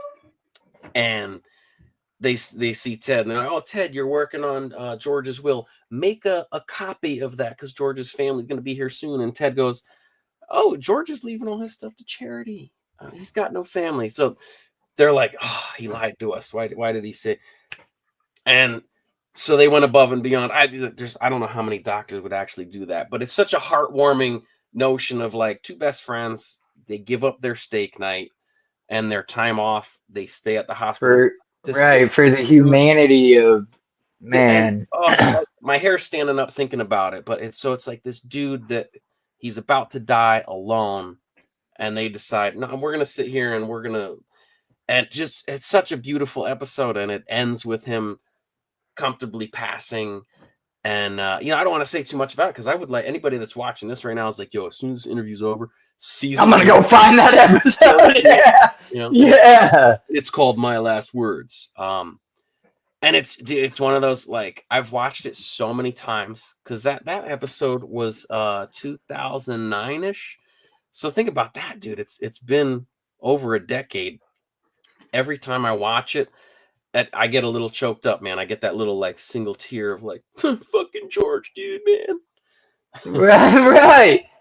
That's because there's like, I don't know, humanity and humility in both sides of that. Like that George dude is on his deathbed knowing, and he lies because he don't want to take away from their moment or whatever. And that's him having, like, I don't know, compassion and whatever. And they're like, wait a minute, nah, that's cool. That's all love. Yeah. Absolutely.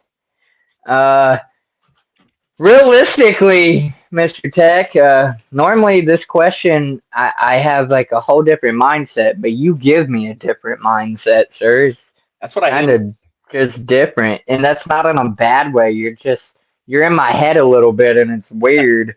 Um, Realistically, where do you see yourself in 5 years in the music scene? Ooh. Anywho, like, what's your 5 year plan? Do you want to then be actually profiting off of music? Is it still gonna be a hobby? Do you want to have an LLC, be on a label, not be on a label? Did you create your own label with the homies? What's your 5 year? So I years ago I did sign up for my own publishing, so I sort of have my own publishing label. It's Tech Nickel Music, like 5 cents, Tech Nickel. So I do have my own publishing. It's sort of my own label. The boys always say Acid Cult's not a label, but I mean it's sort of like a label. But really that's more like if you go into the late 80s, you had in hip hop the native tongues, and that was like Tribe Called Quest, De La Soul, Black Sheep. I know I'm missing some other ones, but it was a collective. So I get it with what when they're saying, it's really not a label, but it's a thing. Like, so everybody knew Right. Native Tongues crew was like this extended family. But 5 years from now, and the best way I could answer that is I don't know, but what I do know is I really fucking hate punching a time clock as often as I do. I hate waking up and it's like, oh, it's not a day off. Like It's dreading to go to work knowing you have to, so but much you dread. just absolutely want to rip your, yeah. Yeah, so Yeah. in in 5 years, I am just hoping and praying that something happens. And I have no idea. And so this goes back to that manifestation of like I need to get a clearer picture. So this is something I really need to start thinking about of like, okay, where is this going in 5 years? Right. Where do you want to? I mean, and obviously you can't, predict nothing. Nobody can predict shit, to be real. I mean, people get lucky and somehow, I don't know, tap into something and figure something out. And yeah, close, but it's just ideally like what would you hope for or whatever. And I think really it's kind of an open-ended question. I just like to ask it with you. Obviously, it seems a little different because one, you said you it ain't that you don't take music not seriously, but you're also, I feel like, a realist, and you know that, hey, this ain't gonna pay my bills today anyhow. So I Yeah, gotta be working. I gotta have an income somehow. I can't be no slum bum. and you know, So I think back to the 90s and the 2000s where there was so many one-hit wonders. And because I know this publishing side of shit, I wouldn't even be mad being one of those one-hit wonders where just one song takes off. And that's something that I've seen a lot of people constantly say, like, yo, you're always just one song away from changing everything. Uh, yeah. so I'm just gonna keep plugging away, man. I'm just gonna keep There plugging. you go. It, That's an awesome answer. Really, it is. You can't ask for more. We got Eric Scott in here with the yeet yeet. woo, All right. skirt. Welcome. Whoop, whoop. Uh, if not music, then what? What else is mike-tek's hobby, or what do you think you would be doing? Or you said just tell us briefly what your 9 to 5 is. Um, I drive a yard truck, so it's basically like everything a big truck driver would do, but without being out on the road. I just stay in the shipping yard. Um, I have to deal with a lot of traffic. There's a lot of trucks in and out. There's a lot of What, time. like a scrapyard type thing? Are you Oh, a distribution center, dry goods, dry. okay? Okay, I got you. Box trucks and whatnots, and yeah. Nothing really refrigerated. Um, Okay, So it's all like, canned goods, grills and shit. Uh, right, right. but it's a lot of food. But so yeah, so I move the trailers from door to door. I move them to different zones. Some of them are swing doors, so you gotta walk to the back of every trailer. So I get a lot of steps in, dude. 50. Yeah, yeah. Most trailers are Hell 50, yeah. 53 feet long.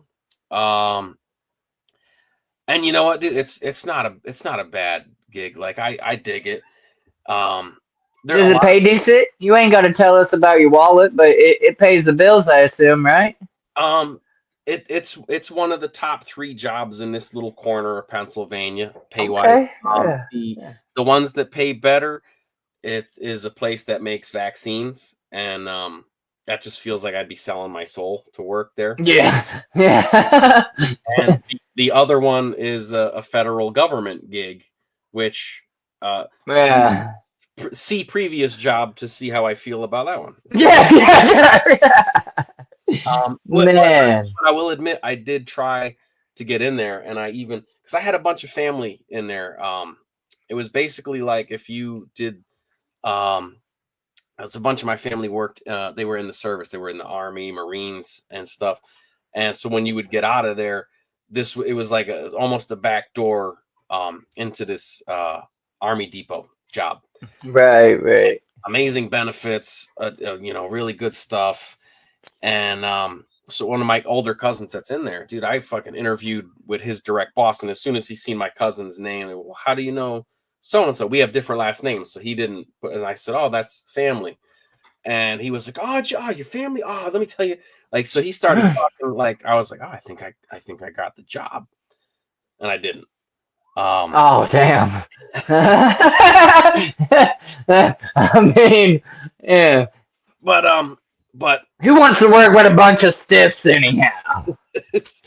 But I don't wish anybody to be stuck with a time clock their whole life. And so that's why I said it's not that I hate the job, it's that I hate the process. I seen this other successful dude. Somebody said, "What's the difference between you and me?" And he was like, "Well, you probably do stuff because you have to.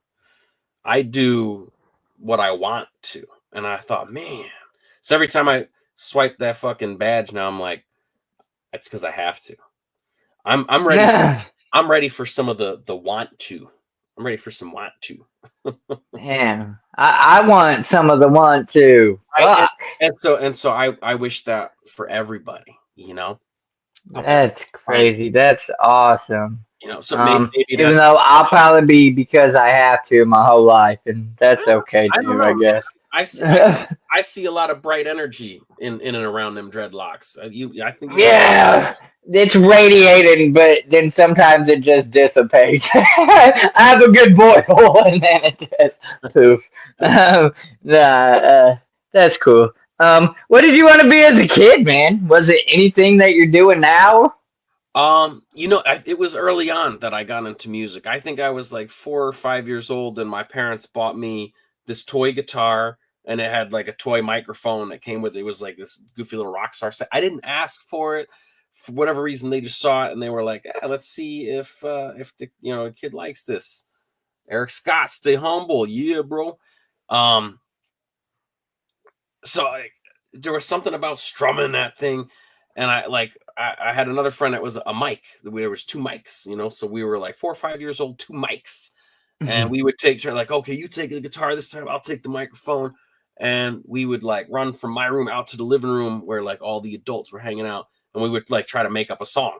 And we didn't know what fucking chords to play on the guitar. We didn't know what to sing. We just knew like, okay, when you go out there, you make noise and I'm going to make noise. And we're both going to. And so it was early on that like, there was just something I enjoyed about that. I'm like, yo, that was kind of fun. Like I wouldn't mind doing that. So I think it was like 4 or 5 years old that I'm like, I think it would be cool to do that. That's crazy. I don't think I've had too many artists that have actually said like they really wanted to be a singer as a kid. Like there's a few. I can't believe it. And Widget pointed this out earlier. You're my 101st interview that I have done now since I've started these. And that's bizarre to me because that's only in 7 months have I interviewed 101 strangers that I don't know. You've been putting in work. You've been putting in work. Trying. You're actually close to that 10,000 hours shit. Oh no, I'll put it out there just for you. And I don't know how many people get this far. I'm like 336 hours away from my 3,000 hour goal. Dude, 7. But I try not to make it about that. You know what I'm saying? I don't. It's not. This ain't gonna pay my bills either, and I know that. But it would be nice to see a little kickback so that I can put it back into the channel and get better equipment. I'm sure you've seen my light cut off 5 times now. That thing, I need a new ring light type. Like I'm working on my phone. I just got a laptop, but we got to get internet in this house and. It just so I mean I'm telling you I'm still on the low level of the spectrum of doing this stuff, but it's fun. I enjoy it. I enjoy getting to know people, strangers, because I used to be very reserved and closed and not necessarily introverted. I've always liked nature and stuff like that. I just don't like people. But if you're my type of people, I was cool with you. So I really gatekeeped myself from music and people. It can be fun getting to know a stranger. So Yeah, yeah, you know what's fun is music helps me find people. You know, it's right. like you like everything you said was like hit me like, yeah, I don't like people, but if I see you wearing a corn shirt, a biscuit shirt, a And clown you're shirt, right. You're my people. I know we could start some sort of a conversation. You know. Exactly. Yeah, and also like you said, you're taking all these steps to get to where you want to be. Dude, I always see people saying, because there's a lot of people that are like, oh, I'm not going to start a podcast now because I don't have a good laptop yet, or I don't have a good camera yet. And this dude said, yo, fucking start as soon as you can with whatever you got. And there's something about like you almost discover more creativity through limitation. Yeah, because you got to think to make yours a little more. Okay, so I got this basic camera, but how can I keep somebody's attention, or what can I do in my stream or in my videos, or yeah, you got to think outside the box Yeah. because whereas some features on a laptop that you don't have on your, you know what I'm saying, using a phone, you can use a share screen or you can green screen stuff or you know what I'm saying, and on when you do mobile you're limited to what or whatever. So now how do I put something in my video that wouldn't have originally been there, or so yeah. Yeah, you let those limitations inspire. I got a buddy, Misery Code. He lives out in California. Actually, he just became a fucking. He teaches English in Thailand now. How cool is that? He's That's crazy. he's the dude that did all the hard rock stuff on the Brostradamus album for us, and so he does this new metal sound really good, and he does shit with guitars and all that, and all the instruments. And but he told me a couple times that he likes to just would take the iPad and try to come up with musical ideas with just the iPad. And Oh yeah. he said like it's the limitation um pushes him to do different shit. And I thought, wow, that's so crazy. Like you have all the tools that you could just pick up a guitar and he fucking rocks on guitar. And he's like, I love to just limit myself to I can I and I couldn't I cause I tried this a few years ago. I tried to just make beats with just an iPad and I was like, fuck this sucks. Stop. But Sorry. he's the other side of that where he's like, yo, I fuck this, it rocks. Right, right. Yeah, like anything that like so a lot of people will like see limitations and be like, oh, I can't do this. Fuck that. Figure out a way to do it. And that's Strive outside of it or through it. Yeah, absolutely. and you're already doing that, you know? I try, man. I did get a little start with. I got other YouTube channels that most of the Juggalo world don't know about. I'm a nerd, and I like fish I'm a nerd. keeping. So I got a tropical fish channel that has like 2,600 subscribers on it. Dude. Oh, now I hold got on a. a second. Do you have some saltwater tanks? I the only salt water that I used to have a freshwater moray eel, which ain't freshwater at all. It's in fact brackish, almost complete Whoa. sea level. And I don't have him no more. But I never done frags and corals. That setup's a little costly, Yeah. and just You can even frags aren't necessarily cheap, and they're a living thing, whether people believe it or not. And I'm very weird, like you're gonna lose fish and stuff in the fish hobby, but to excessively just keep killing things, it's almost again a personal like whoa. and I feel like that you got to do the 50% water change, like what's it like Yeah. a month or something, or every 2 months. Yep. It dude, Yep. salt water is so much work. But I used to It's have rewarding though if you dude, successfully do it. It's beautiful. The saltwater, like I still one of these days I will own a lionfish probably because why not? They're dude, fucking amazing. I got some cool connections that own these kind of like so you get aquariums and yeah, dude. but There's so much more life in a saltwater tank. Like a saltwater fish have more personality. oh yeah, They got some spunk to them, man. Which don't get me wrong, I like my freshwater. There's some fish I could tell you about. I could talk for hours and hours on fish, Mike. Don't get And me started, man. and the That's what I'm freshwater saying. is still hard work, you know. Yeah, you gotta still do your water changes like on the regular or whatever until you get it really fully established and cycle. If you Yeah, have an excessive bioload, that can throw your cycle and you're back to square one. If you don't have enough beneficial bacteria, and how then it's how the many whole, huh? how many plecostomus do you got? You got Oh some my plecostomus. gosh. I did. I do and did. So I used to have a lot. Now They're I so just important. They're so important. yeah, they're misidentified. No fish is gonna clean your fish tank. You How still got to clean. Yeah. yeah, you gotta get in there. You gotta clean your filter. They might clean a little algae, but believe it or not, a lot of plecos like wood. They like meat.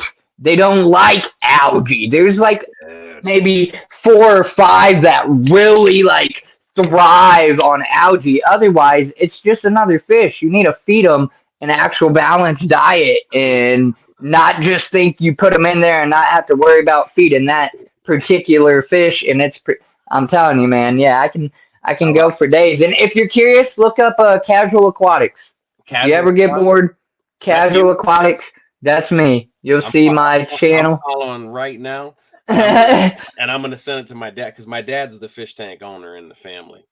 Oh yeah, So that's he's now I probably haven't posted nothing recently. I've all pretty right. much that's another thing. I've kind of resorted back to it just being my hobby, All not right. so because I kind of got into that burnt out phase and but there's like 1,000 videos on there. There's plenty of hours of watch time on that channel, and I have some that are ranked. You know what I'm saying? Like if you search vampire shrimp, I have the top video on YouTube. I found you. Subscribed. Yeah, that's me, and you'll know it's me because if you look at some of the videos, obviously you'll hear my voice and or see my face. I think I put my face in a couple of those, and there's Juggalo content on that. If you go to the playlist, you'll find there's literally a Juggalo playlist because I started my content on that channel before I decided to actually make a Juggalo channel. That's what I mean. I've been doing the YouTube thing for like 5, 6, 7 years.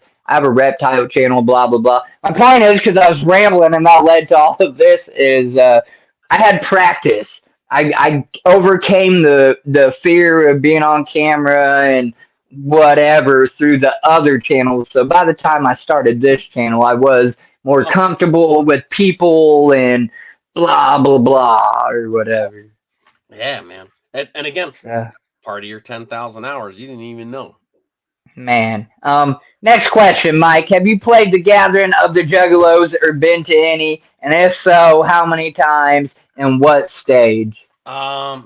So the first one I ever went to was 2003. Hell yeah. Awesome year to be there. I actually Vanilla Ice passed me a joint in his autograph line in 2003. Dude, that was like one of the coolest moments at like dude, what the fuck? Yeah. And like something about like when people talk about stars aligning. Dude, that autograph line was so fucking nuts and it was at night. Um and to just now it wasn't just a line. You walked up these steps into it looked like just a regular shipping trailer that would go on the road. But it was a fucking like fun house inside. It was basically an obstacle course. You had to climb up some shit, slide down some shit, go through the pit, and at the end you went down a slide. And when you got to the bottom of the slide, there's Vanilla There he Ice was. sitting at the That's bottom. fucking Right. cool. So I'm going through. I'm like, oh, this is cool. It's cool. I slide down there, and I'm at the table, and the person in front of me walks out, and he's hitting this thing, and he goes, "Yo, man, you want some of this?" And I was just, what? And even crazy, like, so of course, it's 2003. Of course, I take it. But the security guy comes up on me, real weird, real quick. Like, we're in this whole thing. He's signing my shit. And I'm thinking, like, somehow because it's passed to me, security's going to, like, be like, oh, okay, you're out. nah, man, security comes. He's like, yo, can I get in on that? And I'm like, oh. Ah! Like, so just such a crazy trifecta of like shit. And thank you to TikTok, because then 20 years later, and it was like 2020, 2023, I end up meeting the security guard through TikTok. Like, and we were just talking Juggalo shit, and we were having this conversation. Oh, which gatherings did you go to? And I was like, oh, 2003. And I went to 2003 too. I got a story that I bet you wouldn't even do. So he says that to me, and I'm like, well, fuck you, 2003. I got a fucking story. And so he starts telling this story about being Vanilla Ice's security guard, and I'm like, whoa, whoa, whoa, whoa. So what are the odds 20 years later, because of TikTok, I would find that guy? He's a rapper, Al Mal. So Really? what a small world. Wow. That's crazy, man. What are the fucking odds? So, your life is full of these little wows. That's dude, craziness. stars align. So sometimes we notice, sometimes we don't. So 2003 fucking rocked, dude. I got to see Cottonmouth Kings when Pakalika was still alive, Right. Vanilla You Ice got performing, getting his autograph. But 2003, yeah, technically I performed. They had the MC fucking battle contest. yeah. And you entered it? I did. I entered it, and the crowd didn't really go nuts, but what was cool was it was like a day or two later, I'm just randomly walking around. So it was like in 2003, it was like I'm just doing this, whatever. And that was what, in Cave and Rock? 2003, or no, that was in Oklahoma. There's only one year it was Oklahoma. There was one in Michigan, and there's a handful of years in Illinois at Cave and Rock, and then 2003 was definitely Ohio. Okay.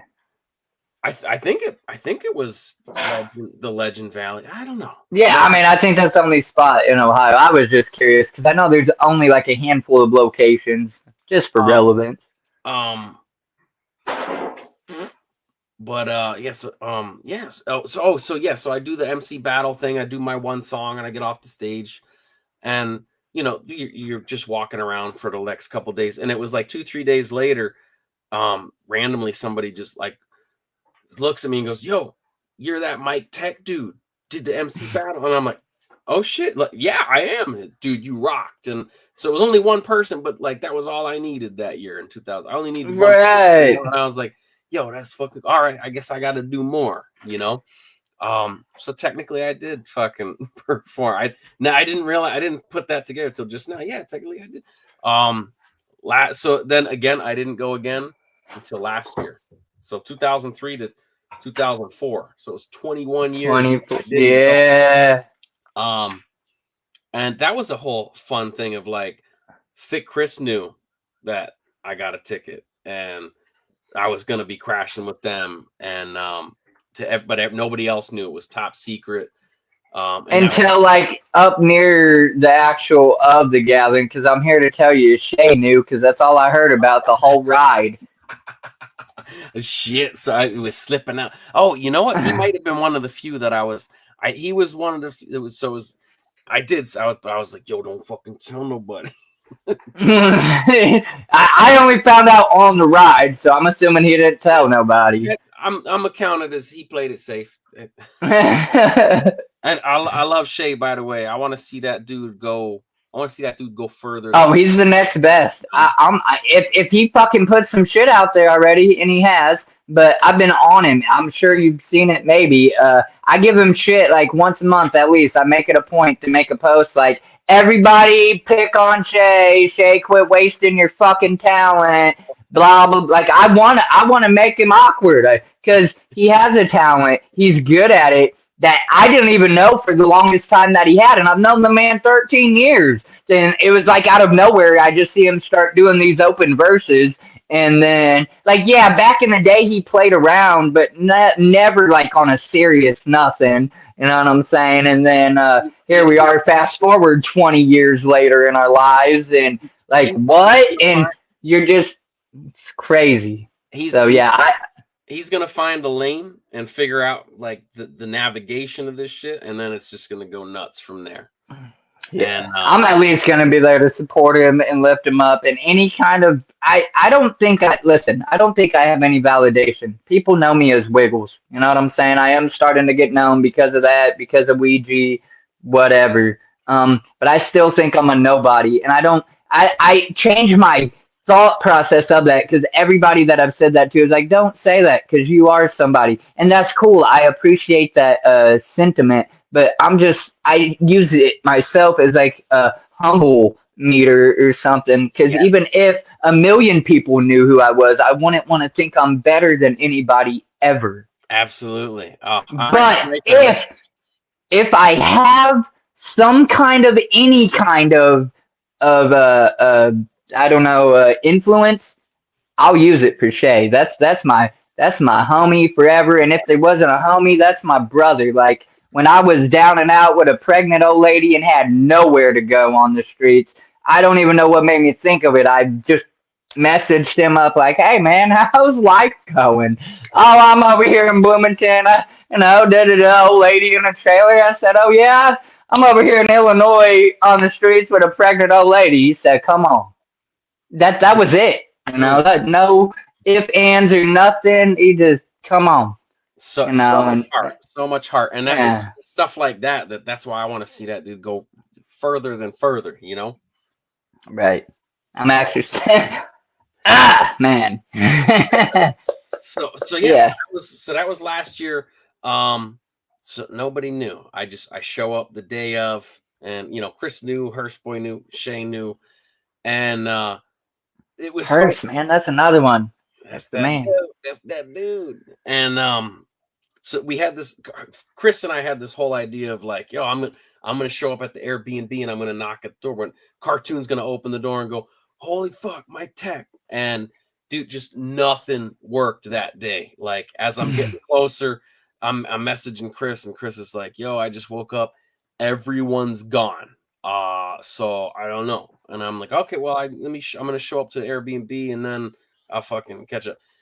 So the GPS, now it took me to the place, but when I got there and I pulled up, dude, it looked like a scene from Texas Chainsaw Massacre. The driveway looks sketchy, the whole location looks sketchy. I'm like, there's no way this is the fucking Airbnb. So I get the fuck out of there, right? I back out this weird ass driveway and I drive and I get to this spot where it looks like it's a gravel parking lot, and I'm like, okay, I gotta park.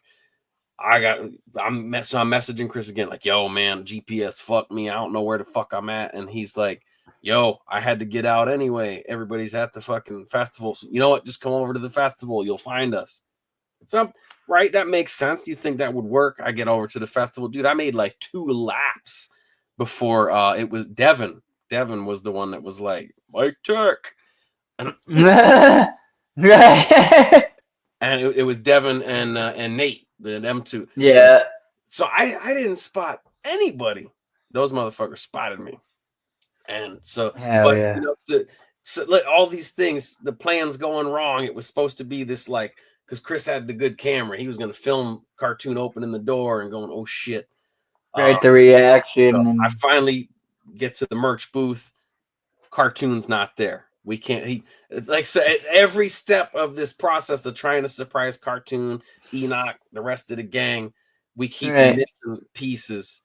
And finally, he had. I don't know if you remember. He had a big banner hanging up. I'm standing behind that shit, and the way they got him to come back, they were like, "Yo," they called him, and they got him on the phone, and they were like, "Yo, there's some dude over here. He's trying to buy a shitload of merch, but we need to break $100 bill, man. So we need you to come back with the money." And oh shit, all right, I'll be right there. So he finally gets he's like, "Where's the dude with the?" "Oh, he's coming right back." Like, so just get back there and fucking, So he moves the banner, and I'm just rah. Mike-tek. Like, you just see Yeah, that little kid energy from the Leprechaun. Dude, it was. Boy, his balls was tingling. So after everything went wrong that day, like the Airbnb address was fucked up, this was fucked up. I got lost at the carnival, fucked up. Finally found it, like finally worked out, and then we got fucking Enoch with the same scare tactic. Right. That's crazy. I remember walking with Shay. I think we were on our like one of our rounds back to the truck to get like stuff or whatever, and I think Supplies. that's when he realized you, and he like broke off from me. That was the first time he left my side since or whatever. He's like, "Whoa, that's mike-tek," and I think I captured it in my video, my gathering video too, or whatever. And then he goes and talks to you for a minute, and then comes back over to me. Or I feel like he was he pulling like a red wagon? yeah, And the wagon rolled away. Yeah, he just lets go of the motherfucker. Yes, absolutely. And I think I captured that shit. That was beautiful. That was special. That was a special moment. That was a special moment for me. Absolutely. Are you going this year? I'm trying to. We're trying to get the whole gang there again, and so as of right now, I'm planning on it. As long as life doesn't throw any curveballs, I'm planning on it. Life, I mean, I bought my ticket. Life already hit me with a curveball, but I'm still gonna make it come hell or high water. I at least need one more on the belt, and then if life says no more, I went to the evil one and the greatest one, so it fits my agenda. Well, you know, something wicked comes this way was last year's, or what the hell ever, you know. So yeah, no, that's beautiful, and yeah, I don't forget my questions. Let's just talk about random whatever. No, man, we've firstly, let me say, I want to point out, I'm sure you're well aware, we've been live for 2 hours, and we're finally just making it to the bottom of this first page. You know what I'm saying? I got another page that has a handful, and we got game. Like, you're giving me so much, we don't even got to do the game questions that are going to be down here at the end. It's like a little either or. I might just ask you, like, I got a big question in the mix, and a couple, like, fill in the blanks when we get to that point. But I do have a. You should go ahead. You should note wherever we end with your questions. You should make a note that you ended here, because we could always come back and do like do like a month from now, do a part 2, and you just skip down to that. You know what I mean? Because I'm you know. So and dude, you're awesome, man. You're easy to talk to. You make it easy for me. No, that's what I'm saying. I've never been.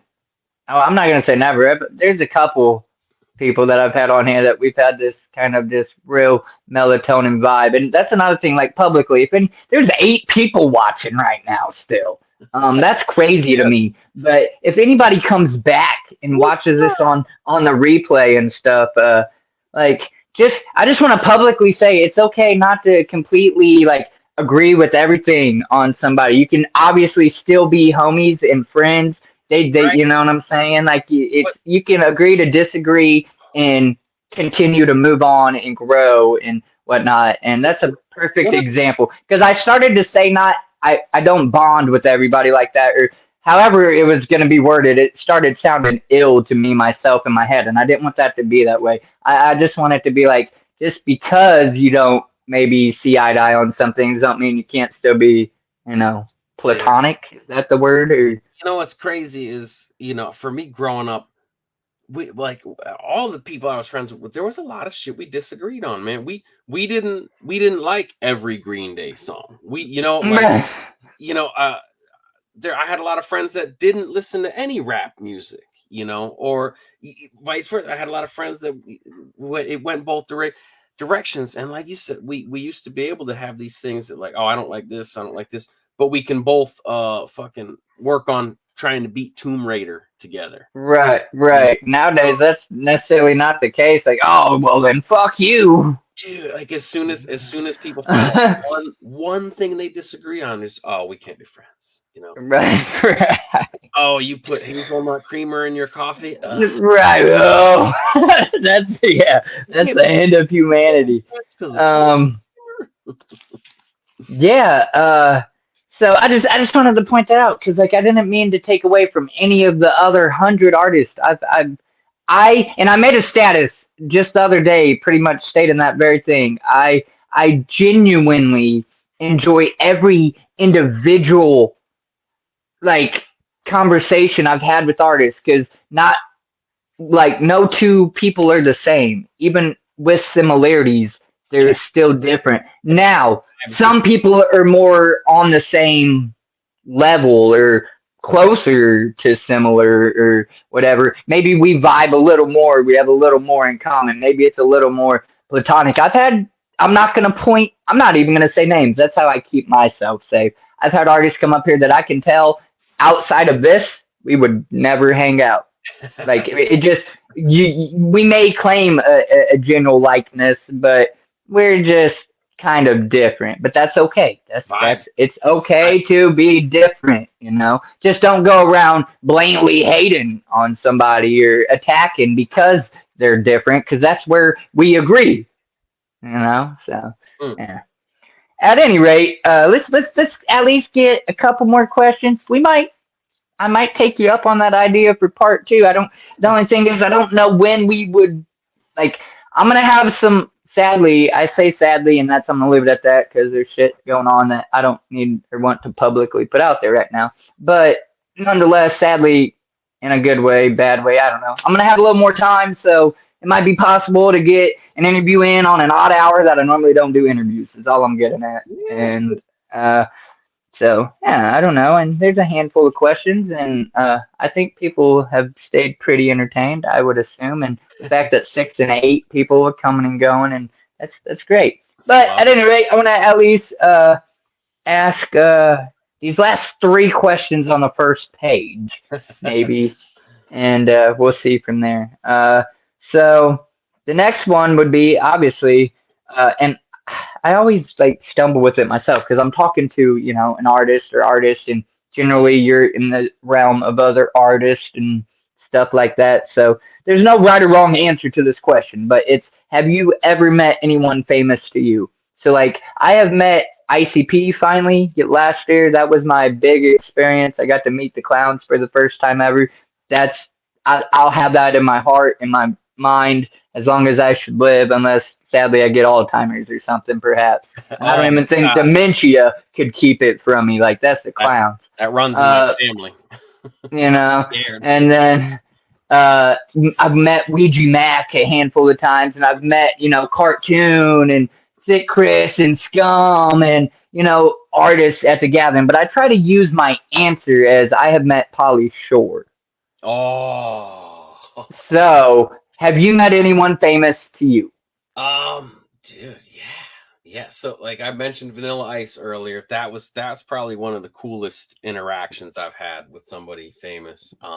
Hell yeah! I hope to meet Pauly Shore one day. I would say that in my top 10 of movies, Biodome is one of my all-time favorite movies. Like yeah, in 1998, that's when I did my dreadlocks. I did my dreadlocks because of how Stephen Baldwin's dreadlocks looked as he played Stubby in Biodome.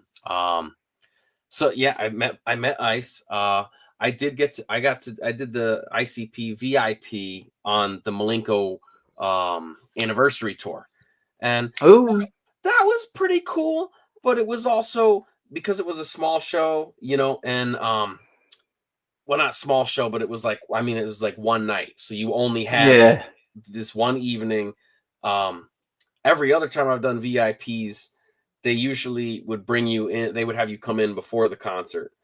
They did this in the middle of the show, so you missed some of the performance to stand right. and because the line was so long, it was sort of like a I remember before we even started moving, they were like only one autograph, and I'm like, oh damn. Like most other ones was like 2 3, maybe 4 was the max. Right. So that was like the first, like I had 3 different things in my hands for that one. I'm like, ah, shit. Like now what? Because I had my original cassette from the Circuit City bin, right? Malenko. I had scouted and scavenged to find a Hollywood Records Malenko CD, and one of the homies sent me with something to autograph.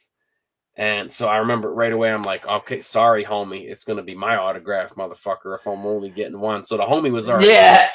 but I'm looking at my cassette and the Hollywood Records CD, and I'm like, fuck, which one do I fucking get autographed?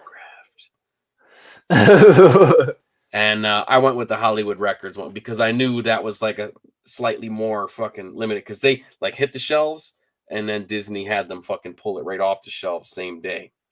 So Right. typically you only see the Island Records one. So that was one, like I got to meet them, but it wasn't as cool.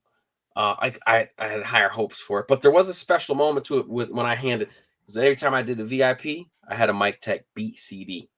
So so I put that up there first, and he was like, "What am I signing?" And I'm like, "Oh, you're not signing that. I want you to take that and listen to it." And he goes, "What's this?" And I said, "Oh, I make beats, man. You make beats."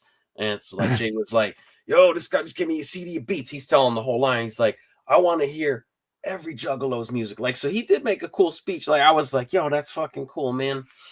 But it felt a little rushed. It felt a little rushed. So the Vanilla Ice experience was a little cooler. Another time I paid for the VIP was 311 at Bethel Woods. So it's already, this was where 1969 Woodstock was, right? So you're feeling that energy.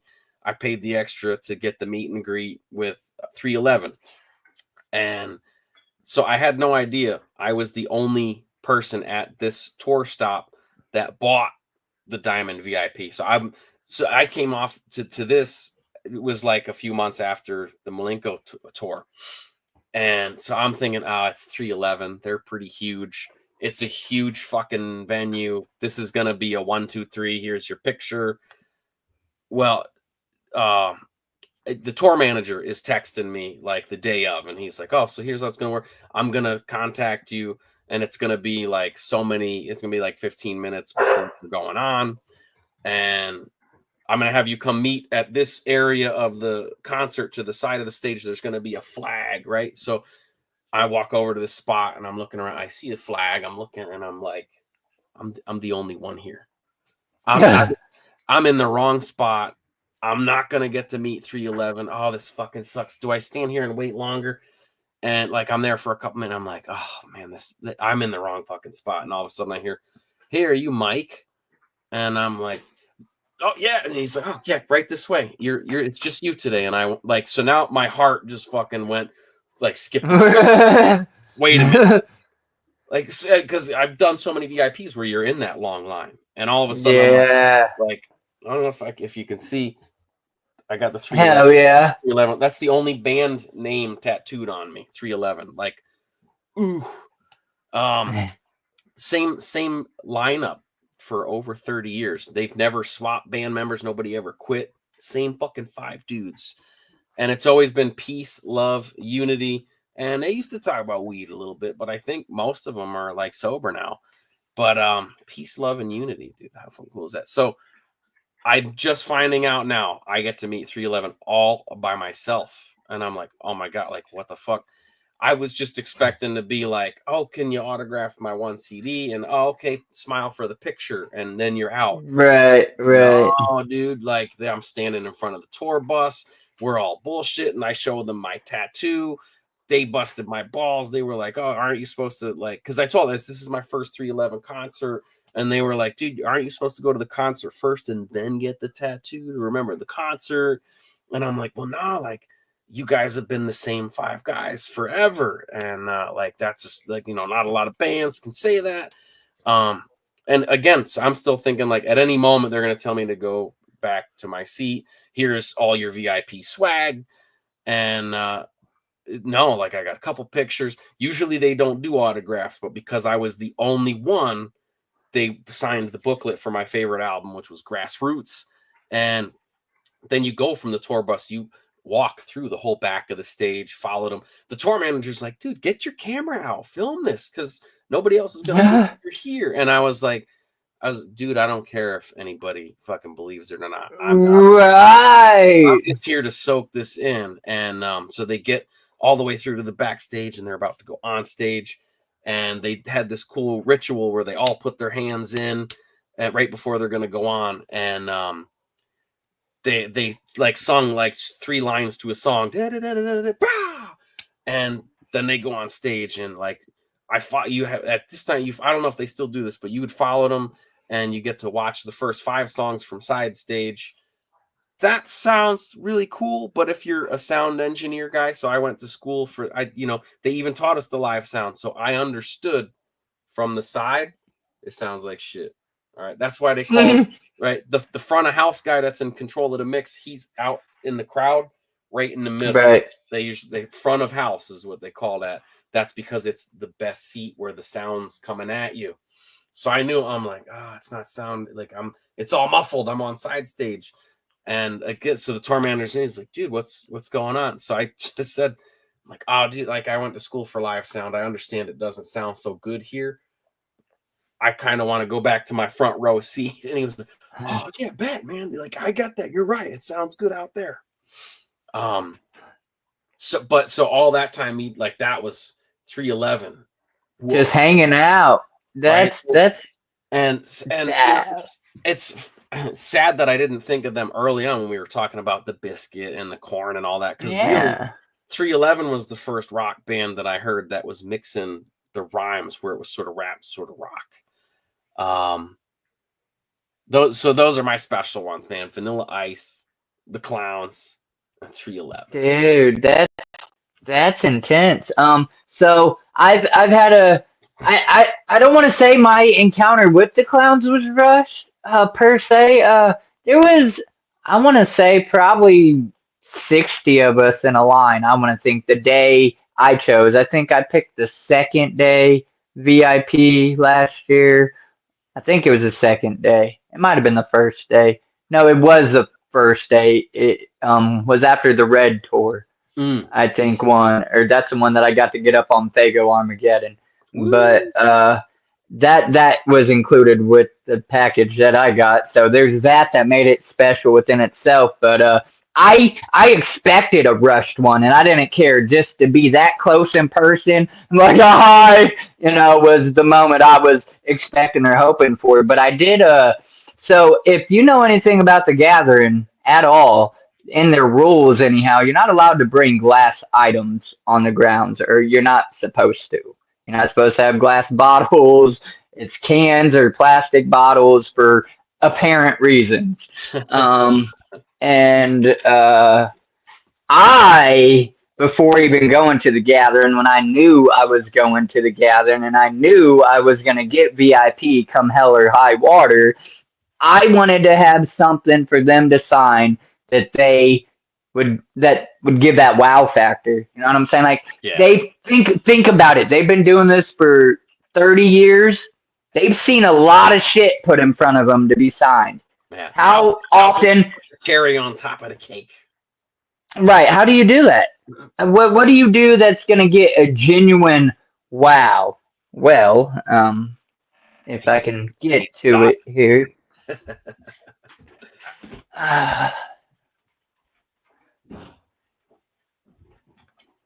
So, oh shit! What you see before you here is their signatures on this. Yeah. What looks like, a glass bottle, right? So I broke the rules to begin with, but this is the thing about it. This is a 1859 glass Fago bottle. Dude, I had a feeling. I'm like, that must be OG glass Fago. Yeah, look at the logo. Yeah. So I snuck it in, and even going to pull it out, I was waiting for it, bro. I was waiting for it to get the fuck out, whatever. But I did ask freaking Mosh Pit Mike, of all people. I know he done security for him for like ever. He was like the one person that I knew. That I asked him, I said, do you think if I got said item for the purpose of, and I kept it hid, the whole Gathering just up until that moment, take it and then hide it again after, you think they're gonna say shit? He said, no, I think that'd be the perfect, sound idea if you're gonna do it or whatever. So at any rate, yeah. And I start to pull it out of the bag, and I'm saying it as I go, so that hopefully they don't like freak out. I'm like, look, I know we're not technically supposed to, but hear me out. And I'm like, I know we're not supposed to have glass. And I set it on the table, and I say that. I'm like, this is a 1859 Fago. I pretty much yelled it at him. I'm like, bottle, and I just wanted to impress you guys type beat, And Shaggy's like, holy shit! This was like back when we were still in our dad's nuts, man.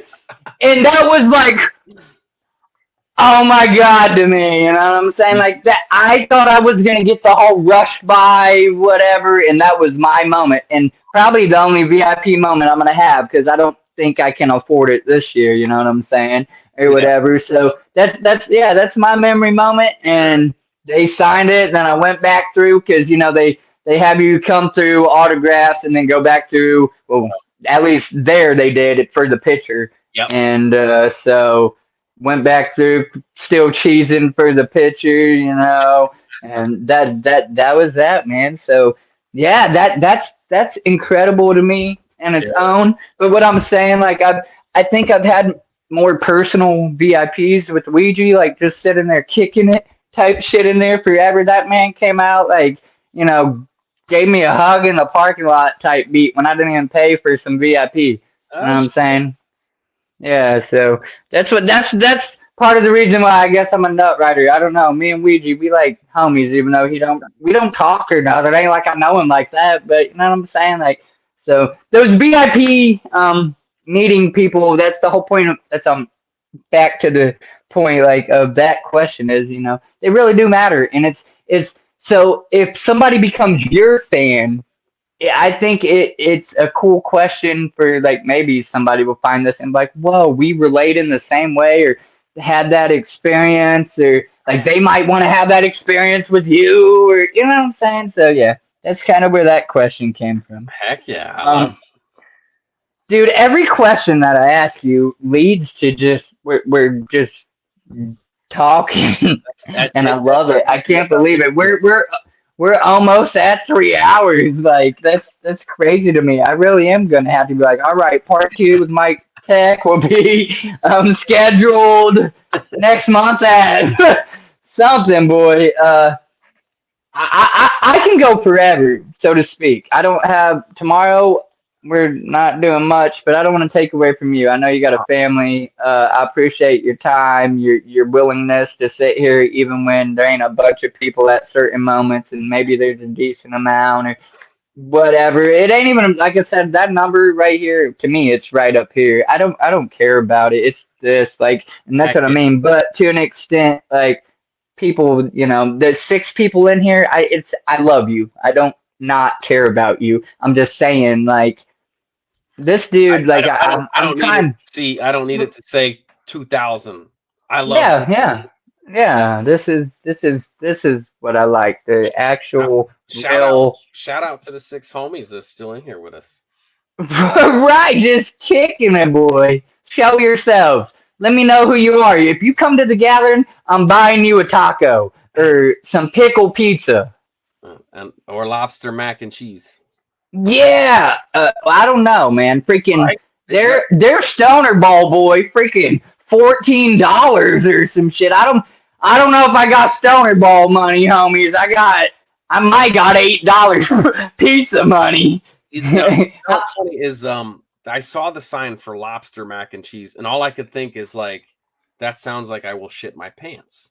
I didn't try it. I'm like, no, I'm not even trying it. I don't want to shit my pants here. And so we're hanging around. It was the night that cartoon set was going to be at like 2 a.m. or 3 a.m, whatever. He was closing second stage down that night. And it's like, I think we got like an hour left or something. There's not a lot of time here. He walks away from the merch booth and he comes back with the cup and he's shoveling and chewing. And I'm like, yo, what? That looks weird as fuck. What are you eating? And he's like, oh, it's lobster mac and cheese. And I was like, dude, you are gonna shit your pants on the stage. You're gonna shit like there's no way that lobster mac doesn't make you shit your pants. Right, seafood and cheese. What? Yo, somehow that dude his poop it stayed normal because I asked Oh. him like, how's your shit? How's you ate the lobster mac? I don't know how he ate lobster mac and didn't have diarrhea. Man, and at the gathering, it's hot as hell. Those And bathrooms. I mean, I know y'all were going back to an Airbnb, but during your time there, boy, you're there with us. so when you eat lobster mac, you run the risk of not being able to make it to the car and make the drive to the fucking Airbnb. You run the risk of like there's still a lot of potential to shit your pants. That's a long walk. Right. That's awesome. What kind of guy eats lobster mac and cheese before his set? Boy, I don't know. Definitely him, I suppose. But he's like a leprechaun, so I guess he that's the exception. What's your favorite color, man? Green.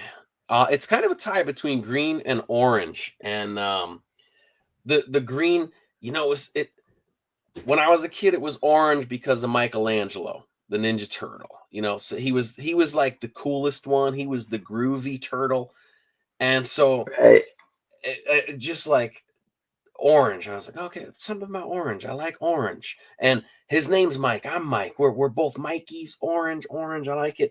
As I got older, I just started gravitating towards green, and then I started to learn I'm half Irish, and I'm like, wow, that's so weird that I like not to stereotype myself, but I just liked green for no reason.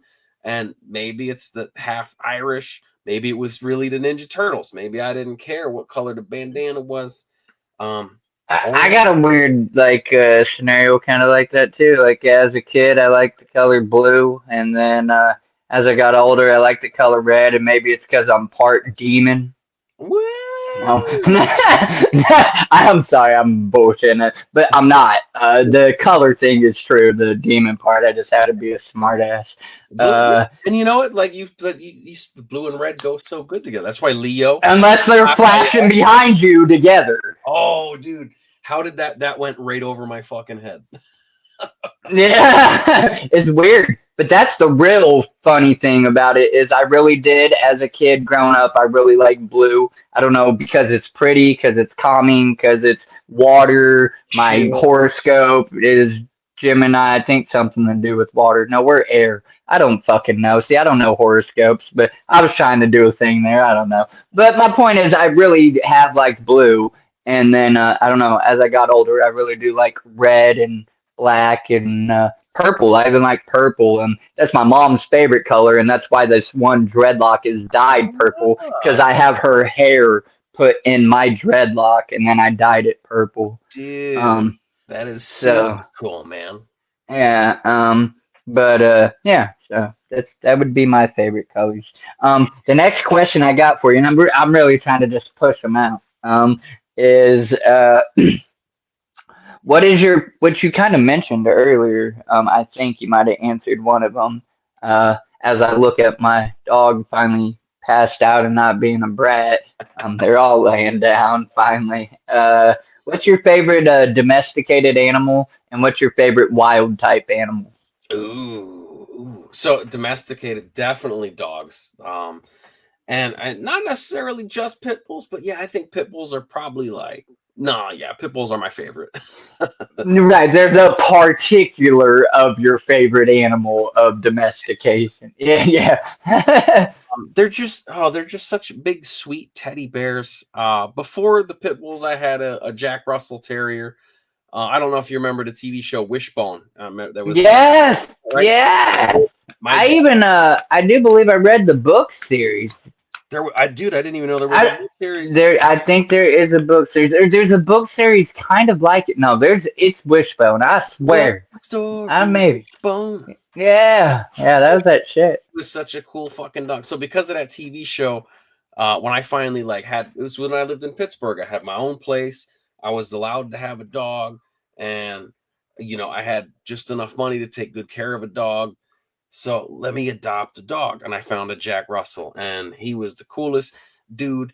He was older in age, which I didn't know at the time because they sort of catfished me. They had nice young pictures of him, and when they actually delivered him to my apartment, which to me was like, why are they delivering this dog?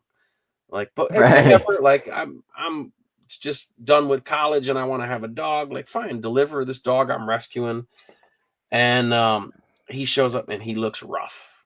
He looks really rough. And I'm like, you know what? I don't. He's my dog. He's my dog. Right. And Right. so it turns out that when they handed him to me, he was already like 10 or 11. So basically, what Dang. I did was like I let this guy finish his life the best way that we could. And I still think That's about. awesome. I lost him in 2009, and there's a lot of times that I still think about that dog, man. He was a special motherfucker, that Jack Russell. Um, and pit bulls, they're just. I remember when we adopted the first pit bull. Me and the wife was already together, and it was just somebody at work was like, "Oh, we had a litter by accident. We weren't trying to. All we got left, we got the runt left that nobody wanted," and so it's already like it's right up my alley. It's pulling on my heartstrings. I'm like, "Oh, nobody wanted him." Oh, but it's a pit bull. So at this time in my life, right, I only had the Jack Russell. And Right. pit bull, that's a lot of dog. That's a big fucking dog. But I love his story. He's the runt. Let me go home from work and tell my wife about this. And it was like Decemberish. He's about to be 13 now. We just took him to the vet Oh. last week. And he's still healthy as a motherfucker, which is crazy.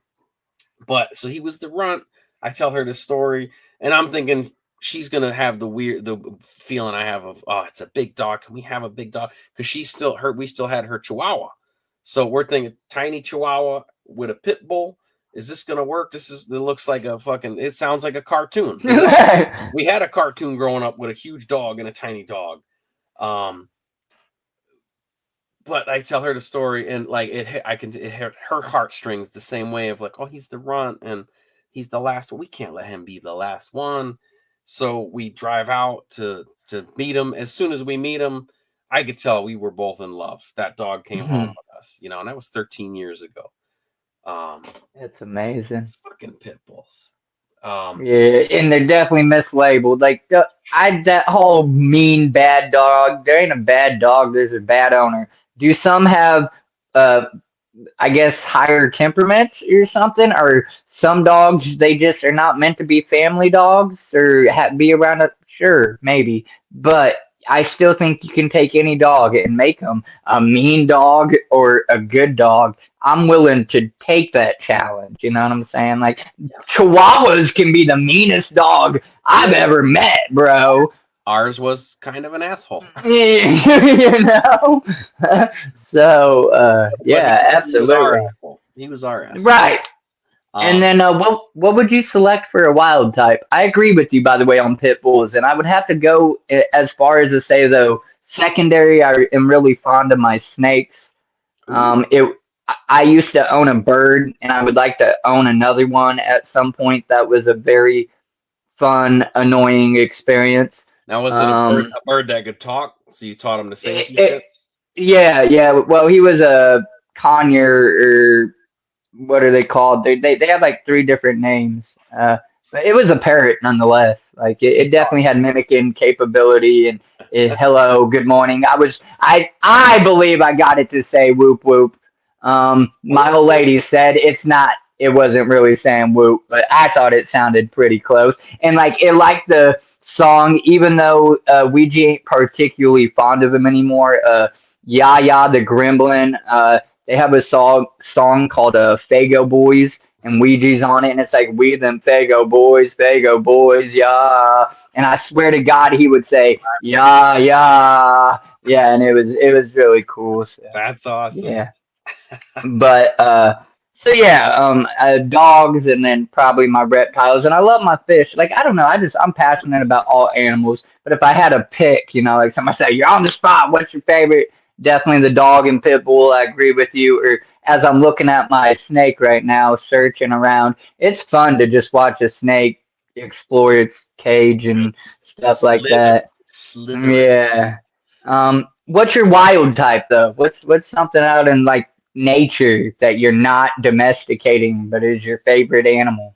Um, boy, oh boy, that's a good. You know, I would kind of lean because I always say, if this person keeps pissing me off, I'm gonna shit in my hand and throw it at them. That's like one of the or if this guy does that weird left turn again, I'm gonna shit in my hand and throw it at him. So I would think I So, want to be one of those capuchin monkeys because I feel like yeah, but you can own those no, domestic. I mean, for a license and a fee. so yeah, so I don't want to be the domesticated one, but the wild one, was just running around Right. and because they're a smaller size, so they can still get into weird spots and poop in their hand and throw it at people. There you go. My favorite is a white tiger because they're not meant to Mhm. exist. They will lure you in and kill you. There's no in between. They're not your friend. You're food. But they're so beautiful, so majestic. Mm. Like everything about them invites you in. Like generally speaking, aside from those things and the fact that they'll kill you. Like that's the only thing. Like otherwise, you look at them and you're like, Right? It's got this look, it looks beautiful, but it's like you also want to pet it. You want to be. You can't domesticate it either. no It's matter just what. not happening. You can't. So like, yeah, that's my wild animal, a white tiger. That's yeah. I forget. No, white tiger. That's a badass motherfucker. Yeah. uh, all right. Well, so honestly, we're trucking along. I don't know how much more time I got out of you, but what I could do is skip some of the lesser ones on this page and focus in on what I think could matter in the amount of time. And I think you're right. Yeah, I'll come back. We need to reschedule another round, even if it's a little 20-minute session or another 4-hour session, whatever it becomes. We'll just call it Wiggles and mike-tek Talks. Yeah. And that shit can go all over like we were starting to do. But yeah, so the focal ones that I think matters if I'm a fan, I'm a younger kid or somebody looking up to you as an artist or whatever that I have right here would be, do you have any siblings? Do they support your music? Ooh, I do have a brother. He's 8 years younger than me, and he's on a whole different spectrum. I think because he's 8 years younger, I think he doesn't digest albums the way we digest albums. Um, he's more of a music's like a background filler N- for him. Right, it's not life. Um, but I mean, he doesn't not support, but he doesn't like go out and tell his friends like, "Oh, this is my brother." But he's still cool though. I love my brother. He's about to get married next month. Shout out to my brother. Congratulations. Oh yeah. Well, I have artists that come up here and they have a ton of siblings like I had, and none of them support them, or they only support them where it's worth or whatever. Like, so if they get a shout out from somebody or whatever, like, oh, dapping it up, I seen that. But they don't listen to their music or play it or whatever. And to some, that's okay. To some, that's upsetting. For me, it's just a question, like, whatever. I've Uh, you know I've seen a lot of people say no, nobody will support you until you're already successful. So it's like yeah. once you're there, oh, I don't need you now. Why are you showing up now? Um, Right. and then there's also a lot of people that are always like, don't count on your family. It's not their job. No, It's no, not their not your job. friends or your family. And You, so I've always looked at it as like, oh, I just didn't make something that hits for him yet. Like I might someday make something where he goes, yo, that's some shit right right, right, Um, right. and we do like some similar things. Like I know he got to go to a Red Hot Chili Peppers concert years back.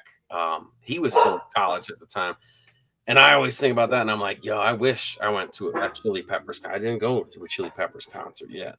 2018, me and him went to a show together. We have a small spot out here that it's like a hotel, and they also have shows come through. So Howie Mandel used to do stand up here often. Really? And weird concerts would come through. So now I will say COVID ruined it for this place. I haven't seen a big name there since COVID. It was almost like once COVID happened, everybody was like, fuck this little hole in the wall out in the middle of the Yeah, yeah. But in 2018, dude, Naughty by Nature was headlining. Tone Loc was opening up. Right? Coolio was the dude in the middle. No shit. So, what a fucking lineup. Coolio had a live band. He had a drummer, a guitar player, saxophone player. Coolio was nuts. Tone Loc, seeing him live, hearing that deep voice, yeah, old Medina. And even he come out and in the middle of his set, he was like, he was talking about age, and he was like, yeah, the only reason I'm out here on this tour is because my daughter wants a new car. And I was like, yo, that's some cool fucking shit to say. And then Naughty by Nature, the whole fucking concert was nuts. And it was just this small little venue with, it was like dinner table seats. So it wasn't like stand up at a stage or whatever. It was a mosh pit. Yeah. It was usually more stand up or dinner theater. So it was sitting down, like, so weird to see these artists while sitting at a dinner table in this fancy resort out in the middle of the woods. And I was just telling some of the local people the other day, I'm like, yo, like, I haven't heard any big names come through. Cove Haven is what it's called. I haven't heard any big names come through there in years. So fucking weird. But so, like, my brother, we do have where certain lines cross where we like similar things. So, like, let's circling all the way back to where do I see myself in 5 years? Hopefully in 5 years, I'll do one song that makes my brother go, yo, that's fucking funny, dude. I like that. That's cool. So good that he does add it to his playlist. Don't even tell you for a minute type beat. Like, he's like, I can't let this motherfucker know I like this shit, and then you accidentally catch him listening or some shit. I put that on my gym playlist, so when I'm lifting, that would be cool. That's a cool 5-year goal. Hell yeah, I'm with you. That's cool, man. The other question I'm gonna pick out of these before we kind of get to a wrap up, or we could even like do this question and then just run the game questions, which usually take about another 10 minutes because it's just real snappy either ors or whatever. Ooh, the lightning round. Ding ding ding. Yeah, that's exactly what it's meant to be when the screams don't already last 3 hours. That's a good thing to have. I'm not mad. I've only had like 3 artist interviews that get around this point, and that's what I mean. It's just a deeper connection. Maybe earlier I was trying to find the words to say. It's not that I don't connect and enjoy every interview I do. Just we have, I don't know, there's a deeper connection with some of the artists. Energy. Yeah. So this one is a must. It's got to be asked. So I think we'll do this one, and then if anything, we'll do some of the game questions, and we'll wrap up. I do in my streams the same way every time, and I won't change that. So there's the ending outro. But anywho, so this question goes as follows. I really need to reword it. It's one of those. It's just kind of some things junk together, but it makes sense. So just bear with me. Who or what? Well, it's your name. I think I know the answer. At anywho, who or what came up with or inspired your stage name? And then, do you have a logo that is identifiably you? So no matter what it's on, I look at it, it's a hat, a shirt, and it says, I know that's mike-tek. And then tied in with that same two-part question, do you have merch on a website or something, in fact, that people can get? What is he eating?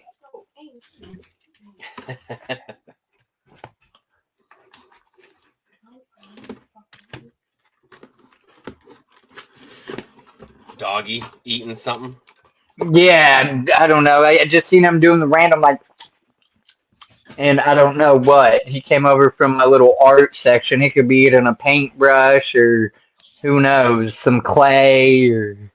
They love to get into the stuff that they shouldn't get into. So where did the mike-tek name come from?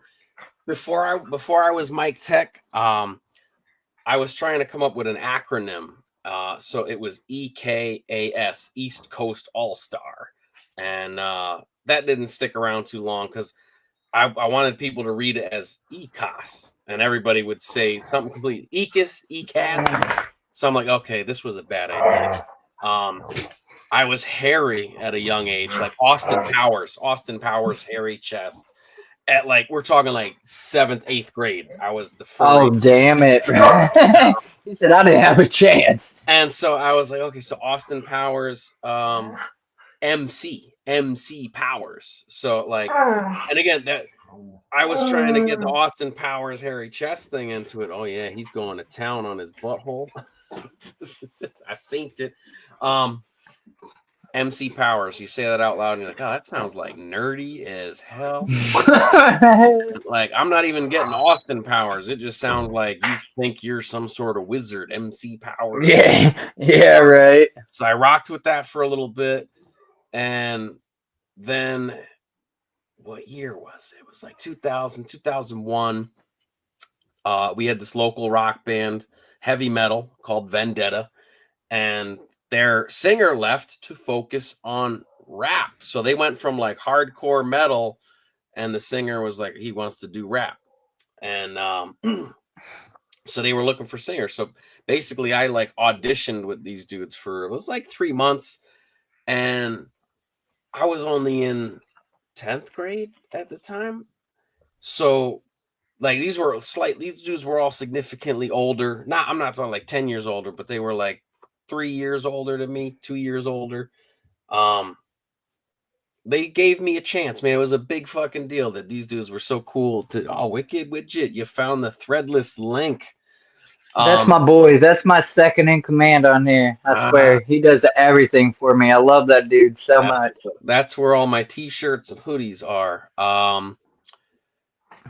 So there's this metal band. They gave me a shot, even though I was this young dude, only 5'4". Well, I'm 5'4" now, so I was less than 5'4". Small guy, I have this tiny voice, you know. These guys were doing like jun jun jun jun jun jun jun jun, and so here I am. That I'm trying to bring rap into this metal group, and it didn't work. These guys were mad cool. We tried it all the way up to, it was like Halloween time when we were going to put on a concert, and we did have a couple songs like fully put together, and I was trying to meet them halfway. I wasn't just straight rapping. I was trying to give them the yelling, and a couple of them like the drummer had written the one song, and so he was trying to like coach me through, like, it should sound like this. And they took a chance on me, man. Awesome fucking dudes. But the coolest part about these guys, so I'm actually still like friends with almost all of them, and they were just like we were talking about. They're into all sorts of music. So yeah, we're making heavy metal, but the drummer is huge into hip hop. The bass player is huge into hip hop, and so I wasn't driving yet because I was the youngest guy. And so they would pick me up for band practice. And this is when I was like halfway into making beats. So every time I would have like a new burned CD, and they would always be like, all right, what are we going to listen to on the way to practice? And I'm like, I know these dudes are into hip hop. I'm like, yo, guys, I make these beats. I know you guys like good rap. So I figured they'd be a good place to test like all right, you like Wu-Tang. Are these good beats or are these beats ass? And randomly one day the bass player Dave was just like, yo, it's Mike-Tek with the Jump Off CD. And I was like, ooh, Mike-Tek. Like, okay. So I was the one that took that and figured out to spell it like you see on the screen and not try to spell it correctly. I'm just going to spell it with Right. And that's why I asked you the other day because I wasn't quite sure. Like, I didn't know. yeah. Your name is obviously Else. And so that was 2000 or 2001. You know, Rebel INS Dave said, yo, Mike-Tek with the Jump Off CD. And it just stuck. And I was trying different ways to draw it. And then I'd actually had a couple homies try and draw it. I still got friends that do graffiti that are always trying to do it too. So I haven't quite found the perfect one yet, but the favorite one I always go back to is this one. And this was one I did that in 2018, and I kept it. I hand drew it yeah, that's you just scratching some shit out. And I what I can't, no, I didn't have a scanner. I took a picture of it and then dragged it into fucking Photoshop and then just deleted the background and kept so that's actually the white paper that it was written on was still in there. Oh. Like, so that really is just black marker and white paper. That's crazy. That's awesomeness. That's the one that always sticks to me, that I put that everywhere. But yeah, if a graffiti writer ever fucking does one really awesome, I'll give it a try. But that's so you'd be open to somebody redrawing your logo free of charge? Absolutely. And like I said, I'm just waiting for that one that you see it and it hits the heart, that you go, oh, that's the one. You know, I'm gonna get my old lady on it just for shits and giggles. I'm like, hey, take this and redraw it up in your own version. Oh, he also likes dogs. You might do a thing. Nah, that's cool, man. And obviously, Widget shared, you do have a website, I'm guessing. Then apparently that people can get some merch. What you got on there? Some shirts, hats, whatnot, your CDs, everything, or. So what it is it's through Threadless, and they're one of those made to order places, because even though I'm some kind of a legend in my spare time, I don't really I'm not the traveling t-shirt salesman just yet, you know. Right. So I knew there was no point in me buying a box of 100 shirts and just having 100 shirts sitting around. So it's all made to order. The website is very simple and clean. So because of that, you don't really know which shirt has a design on the back. So you kind of got to click each one, and then you'll see if there's because I love putting shit on the back, dude. And that's why I had this on the cover, the Wish.com Fred Durst printed on the back. So we made those hoodies, you know. I knew we needed to have that hoodie. Right. And the Wish.com Fred Durst thing, that all started with somebody was trying to make fun of me, and they thought I would take offense to it. And I was like, I read it. Bro, that's perfect. Like, dude, I love Limp Bizkit. I'm not even mad. Like, Wish.com. Right. And that goes right in line with, I can't tell you how many times I've said something to somebody and they were like, you're such a fucking clown. And I'm like, dude, you don't even understand. It's not even an insult, because I'm a juggalo. No, right. You just called me out on who I am. Like, that's my culture or my lifestyle, anyhow. I took that as like, I'm doing everything correct then. If I'm a fucking right. That is dope. He's got a logo you got to try to draw just for fun. I don't know if you've seen that. Oh no, I did not. Yeah. So Threadless. You said something about sending me a CD. It might be on it too, so then you could just read. So you're gonna get one of these, so you will have a good logo. Yeah. And then we'll make sure you finally get. This was when me and Cartoon team up. It's bro. Yeah, most definitely. I think Shay has it, and that's why it's familiar. Like, I've listened to some songs on it on the way from the gathering and whatnot. When he almost lost the wagon, I was giving him one. Yeah, but I didn't get, like, I don't even know if I walked up to you then. Like, I didn't quite know you. I wasn't trying to intrude. I seen the moment for my homie. That's what I was happy about. So, that's it. If you see me there this year, it's our moment. We got to have our yeah. You're going to get a Wiggles hug, dude. I hope you're ready. Brace yourself. I'm tiny, but there's some bricks. I'm tiny. I'm only 5'4". I mean, like, size-wise, I'm on like 135, soaking wet, but I'm taller than you by like almost 6 inches. Everybody is. Right. That's the first when I met Cartoon. I'm like, bro, you really are, like, I'm looking a foot over you. Dude, I met him and I was like, finally, somebody my height. Yeah. Yeah. Okay, that's dope. Just for shits and kicks, I'm gonna have to check out your website on my own accord. But anybody watching, still that same 5 to 6 people, check out his shit.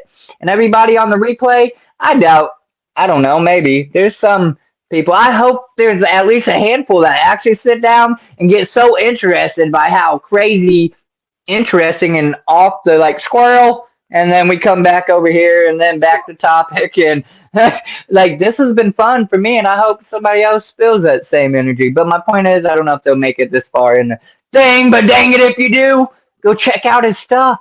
The links are going to be in the description. That's going to be at the top of the description. You're going to find any link that this man wants you to have, music platforms, websites for merch, all of that good stuff. And you know what? You guys should all check out Threadless anyway, because it's totally free to set up. So if you were ever like, oh man, I wish I had a t-shirt that had like a purple dragon on it. Like, you can make that graphic, throw it on there, and it's made to order.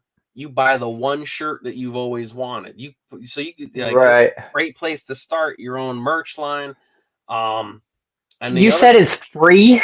What's their percentage rate? So pretty much, I'm guessing they have their set price. You adjust it after that said price, and you determine the kickback or whatever. Like, I use a third party. I'm sure you're aware of too. Printify, whatever. So, but I'm always myself, because I'm the same way. Why do I need merch? But what you just said is one of the reasons, because you can make whatever you want if you can't find it theoretically. Now, I'm one to give the proper credits to consumers. I'm not going to try to booty. There has been a time or two I thought about, like, man, I could never buy that shirt, but I could recreate it. But, you know what I'm saying? I try not to do anything like that. Give credit to artists where it's due. But just a general plain image item, or if you're artistic and can draw your own shit and then slap it on there, it's not copyright. You made that. You done it yourself. So there's that. Yeah. And then I mean, eventually it'd be nice. And I have sold some things. This beanie, I've sold a few too. You know what I'm saying? I got a shirt. I've just only recently created my first jersey, and I'm actually waiting for it to ship to me. I'm trying out a new site there and whatnot. But so yeah, my point is, I'm always curious, and I myself might check out the site you're talking about and see how it compares to the site that I use and stuff like that. Yeah. So yeah, absolutely. And speaking of sharing, I don't know when YouTube started doing this, but it allows me to share this. New to streaming or looking to level up, check out StreamYard and get $10 off. I'm not good at promo like that, but yeah, whatever the hell that says. I was gonna check it out. It sounded good. No, okay. But yeah, so it allows me to put that in the chat, so it was just perfect timing. Okay, so let's run through these gaming questions real quick, and this is the lightning. Go ahead and yeah, we'll wrap this up. It'll be just past 3 hours. I appreciate everybody. I love you so much. Thank you. And it was nice to just sit and chat with somebody for 3 hours, man. A complete stranger, man. You're kind of weird. I don't know about you. Just like that Blink-182 song, From Strangers into Brothers. Yeah. Family. Mike, you really are. I feel like I could just talk to you forever. Like I've been knowing you, and like you're the one artist in the group of homies as acid cult or whatever horrorcore or whatever they're calling themselves right now. Everybody, I'm just saying, like the group of homies that I know, artist wise, you're like the one that I had yet to really like interview yet. Like think Chris's interview, I think almost went 3 hours too, because that man is very interesting, and I had a blast with him too, and he gave good answers too. Um, but yeah, I definitely feel the vibe with you, so that's awesome. But yeah, so as follows, I'm gonna ask you either or questions, and you pick one of the other, or I guess you can you can say neither or sub an option, but only one, because you know it takes away from it. So yeah, here we go. Twix or Reese's? Reese's. Oh, Summer, summer or winter? summer. Day or night?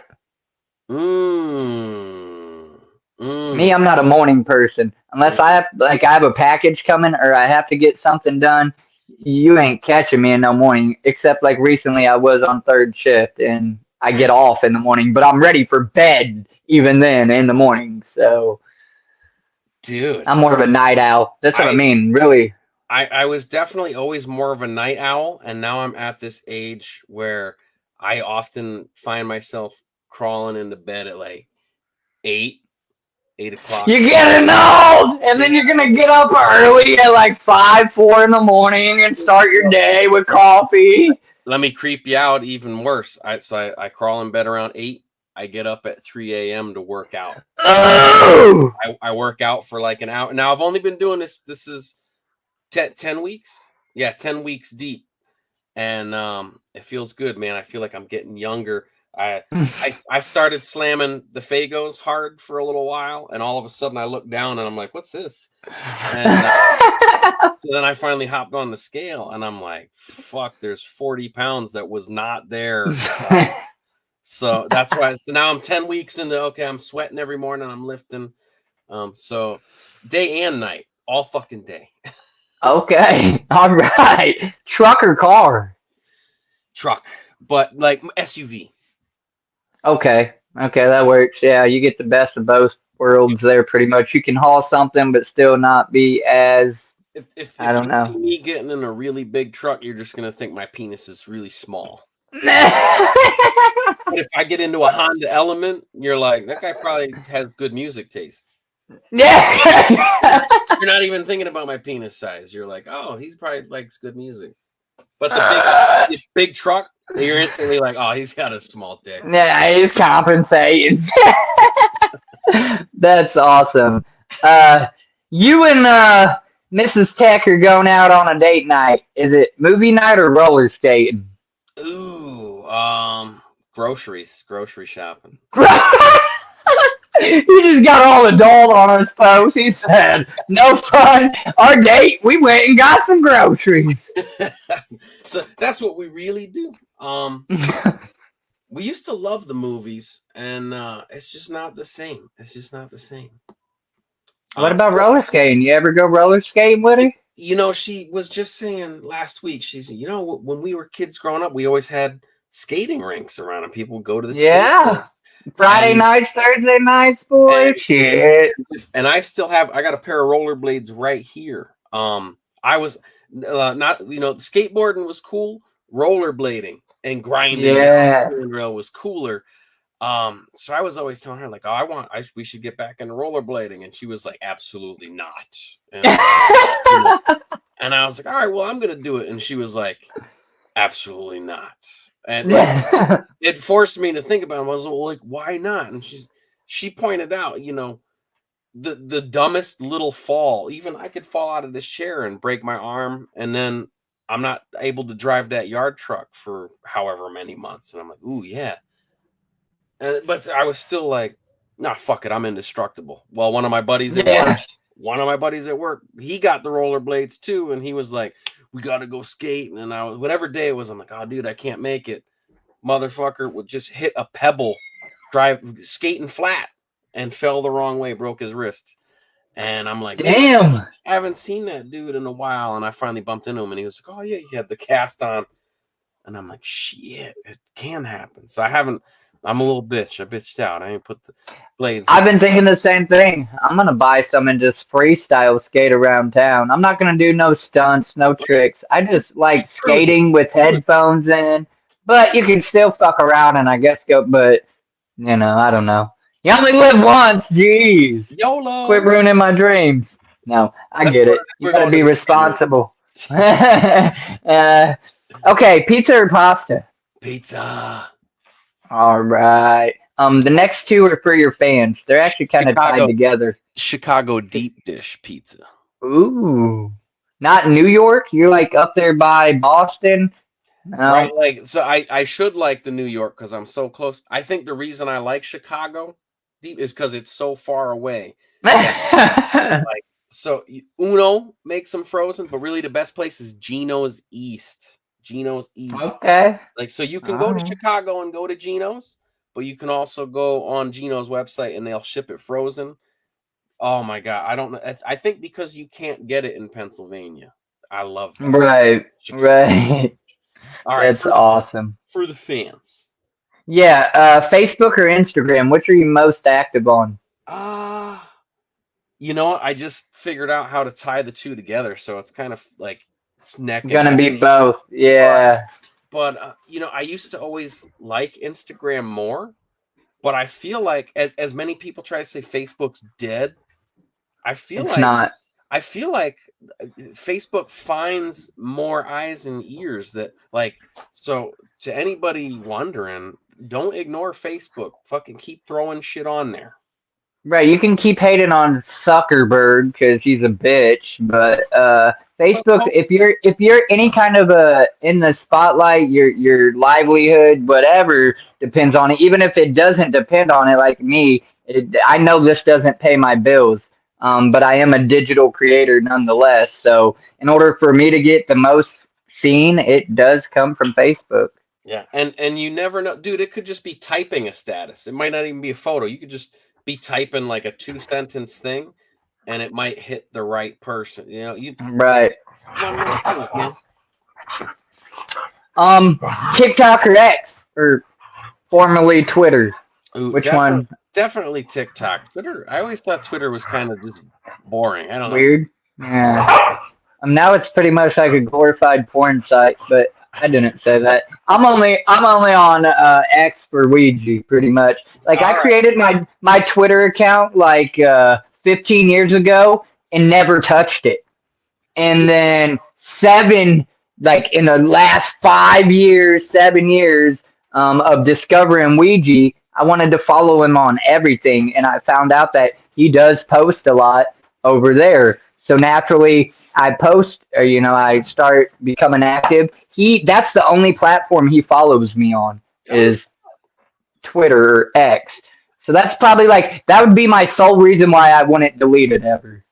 I still keep it. I still keep it. So I am still there. I never post. It's just there. Right. All right. Pepsi or Coca-Cola? Coca-Cola. All right. And if it has to be a Faygo, what kind? Rock and Rye. Oh, all right. My go-to is probably Firework, but we're limited on what we get around here too. Yeah, so around here, I only get it at our store. The only store that carries it is Dollar Tree, and Dollar Tree only gets cotton candy, orange, grape, and the cola. I keep begging them. I'm like, Dollar Tree, please get Rock and Rye. Please get Rock and Rye. And because it's Dollar Tree, they only get the 4-packs. The 4-pack for $1.25. Right. But that's still cool. Coming clutch and stuff. Mm-hmm. Pie or cake? Ooh. Cheesecake. Ooh. All right, I'm with you. Right, and that's almost the cheat move because it's kind of both-ish. Yeah. Because there's all kinds of cheesecake, literally. All right. You don't have a choice. You have to choose. You either have to make a 3-mile walk in the rain, or you have to make a 5-mile walk in the desert, provided water so that you don't dehydrate, and maybe 1 or 2 shade spots. Mm-hmm. I think I would go with the desert. I fucking hate the rain. Right, you were only my 4th artist ever to say 4 out of 101 to say the desert. I fucking hate getting rained on, but now I'm thinking about it. I'm like, man, so 5 miles in the desert, I'm gonna sweat so bad that I'm gonna be rained on, and Practically, and I be got soggy. I'm gonna be sunburnt probably. So I don't shit. Probably chafing. All But the rain, you'd be chafing too, so you get that kind of both. After miles. 3 miles, I assume your legs are gonna rub at some point. Dude, red. It's red. Right. The V is red. Ugh. It's like pick the worst of 2 evils or something, or the less of 2 evils type beat. The desert's probably worse, and I just picked it. Right on. Well, all right. You know what? Check this out. I'm sticking with the desert because you said I get water. Yeah, you get enough that you're not going to dehydrate. It's not going to be like you're completely satisfied, perhaps, but and I'm not trying to drink rainwater. Rainwater can give you diarrhea, man. Right. This is survival. Biodome. Mexican food or Chinese? I'm going with the Mexican food, man. Burritos. Oh, that's perfect because the next question was going to be tacos or burritos. Dude. Stars are aligning. Yeah, we just actually had Chinese, so that's kind of ironic too. General Tso's chicken and some pork fried rice. We went to buffet, just the local Chinese joint. Everything. Yeah. Even the Americanized ice cream. Do they have the donuts where it's just the the biscuit with some sugar on it? Yeah. So I'm assuming you've definitely seen Big Money Hustlers. Yeah. When Harland Williams is talking about all the different donuts and he says Chinese Wonder Puffs. Dude, I always felt like when you go to the buffet and they have that deep fried biscuit covered in I think that's what he was talking about. I think that's a Chinese Wonder Puff and nobody's ever fucking said it. Maybe. I'm gonna clip this and we're gonna figure it out. We're gonna put it on the internet and see. Is this your thought? Do you agree? Coconut sprinkled assholes. Man. Okay. Surfing or skateboarding? I'm gonna go with the board, man, because sharks. Yeah, me too. Absolutely, me too. Fuck sharks, bro. I'll watch Jaws, but fuck sharks. Yeah, from the land I'll watch Jaws. That's crazy. Dude, how about did you see people they set up the drive-in type thing in front of the water and they all lay in a tube? I don't know if I could watch Jaws sitting in a fucking tube on the water, bro. Man. Well, knowing that they cannot be in a tiger shark can, but not a great white. But knowing they can't be in fresh water per se, I think I definitely want to do it on an ocean, on a beach. Like, what? This could really come to tuition, but freshwater on a lake, screen, yeah, maybe. I don't know if I could do it on a swimming pool. Man, I guess that mental, yeah. I don't know. It'd be cool though. I think. I don't know, bro. It's sort of like subverting yourself into, Yeah, your subconscious is like, even though you know better, it's still like, what if? The one jerk in scuba gear that runs and pokes your butthole when the shark. Yeah. Look, man, we pretty much got there, so I'm gonna ask you this fill in the blank or this just random question. We got 3 fill in the blanks, and we're gonna wrap it up, and we done the stream, and we still could have you come back if you feel like it on some missed questions and some other questions. And I tell all my artists to come back anyhow. I would love to eventually do a round 2. If you ever see me live after this and you ain't got nothing going on, and you see it's like via StreamYard and open panel, hop on up and like, hey, I'll come up for a minute, even if it's just to come up and like, hey, whoop whoop, click, but whatever, just random shit. But yeah, I mean, we're pretty much there. I only have this question and 3 fill in the blanks, and then I normally end my stream. So, and you know what? But before you jump into that, I was thinking about this when you talked about that one purple lock of hair that you have. Yeah, my mom's. When I was going to pick out what hat I would wear today, I gravitated towards my purple hat, and I remember thinking, why am I picking? Why am I picking my? I don't know why I'm picking my purple hat today, but I'm just gonna go with it. And that is so crazy. And I think it's one more of those moments where fucking that's craziness. Yes, I love it. I love it. And that's what's funny too. And I don't know if that's a real truth or not, but like I was saying, as a kid, I like blue, and now as an adult, I like red. And those colors combined create purple, which is my mom's favorite color. What are the odds? Yeah. What are the odds, man? Ooh. Craziness. So this is a random question I ask. You're given $5,000 cash money, but you have to pick one store and you have to spend it all immediately. Where are you going? And it can be a local store to you, or it can be a general mom and pop store that's all over the world, whatever. Ooh, $5 grand. Ooh, the first part of me kind of wants to just go to the record store I've been going to since I was a kid. It's called Gallery of Sound, and they've been there. Like, that was the first place I bought a cassette when I was like 5 years old. I was trying to think, 1989, Ghostbuster 2 soundtrack. Yeah, that was like fucking dude. I think I would want to spend $5 grand there. Okay. Just buy a whole bunch of records and whatnot. Absolutely. I am with you. That's a solid answer.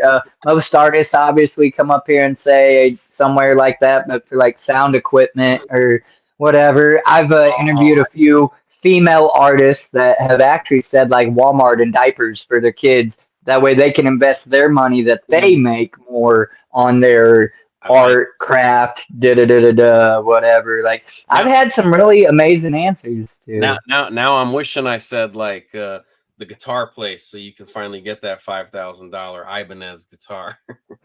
Man, right there it is, boy. One shot, bam, here's the money. Nah, that's cool. All right quick. I just got 3 fill in the blanks. That's it. That's all, and we'll wrap it up. The first one goes as follow. My favorite vacation was blank. When my wife and I went to Florida, Universal Studios. Oh man, I've never experienced that. I've been to Six Flags and Kings Island and some stuff, but never to like one of the Disneylands or Universals. If you ever get to go there, fuck Disney. Go to Universal, ride the movies, dude. There was a lot of stuff that was gone the last time we went. But the stuff that's still there is fucking magical. Ride the movies. Awesome. The bicycle I had most as a kid was blank.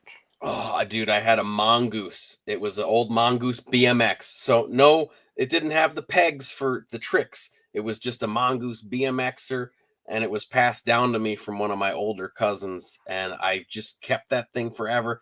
I think it might still be in the family, and there was just something special about a simple ass BMXer, dude. There was no gears for shifting, right? It was just freestyle. And it might have only been brakes on the back. I can't remember if you had back brakes. I always tried to have freestyle, the back pedaling or whatever on the bike. I never really cared for a back brake, which is dumb because I didn't like handlebar brakes. I would just use my foot in ruined shoes. But that Mongoose, that was a special. Absolutely. My bike that I remember being kind of like my first 20-inch bicycle was probably the Huffy Rocket from Walmart. But then, probably a Next or a Mongoose was the bike I had most. And I did try to have the mags and the Fat Boy pegs. Not always did I succeed, but I always wanted to get like the cool tires that were a different color. Like they had like red and stuff. While we're on bikes, did you ever see the movie Rad? The what? It's RAD, rad. It was a BMX biking movie. It's kind of legendary. I don't know that I have. I might have to look it up. I'm gonna send you some info tomorrow. Most definitely, and I'm gonna write it down in my list of woes. I wrote down something else you told me, and Dolores. now I lost the dang page. What was it? Yeah, Dolores. Yeah, okay. Yeah. And right here it is.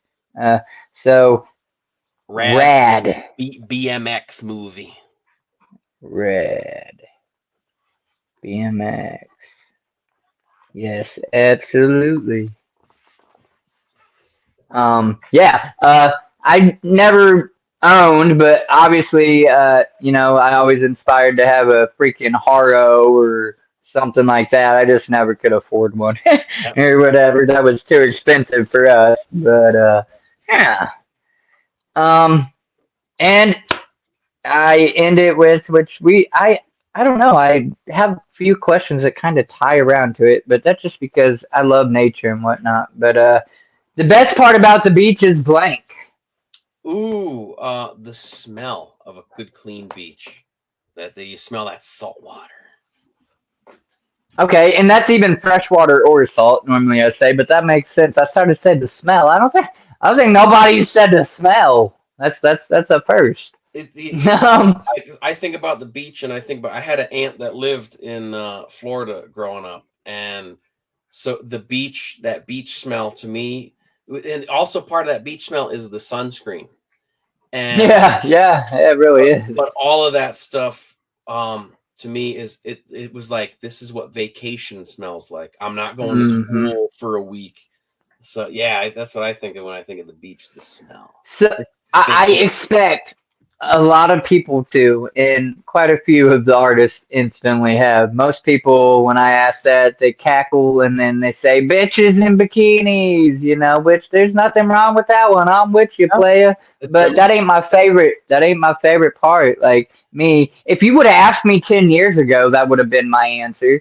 But I've grown and matured in my own life, and like the best part for me is that embracing what it is. So when you step in some sand up against the water and you're taking it all in and you realize there's something bigger than you, you know what I'm saying? There's nothing ever going to be bigger than Mother Nature, nothing more sound, more beautiful, all in the same combination. Like you will never be stronger than her. You will never, you can destroy the planet technically speaking, but you still won't. You can't beat a tornado. You can't fight off a hurricane. Go sit in some woods and empty your mind and see what it does for you. If you haven't do it once. And you can call me a dirty hippie, but I'll take that. I don't care. It's more than that. It's really a release, like really embracing what is. So that's what I like about going to the beach, man. Just letting go and taking it all in. Shoes off, socks off. Yeah.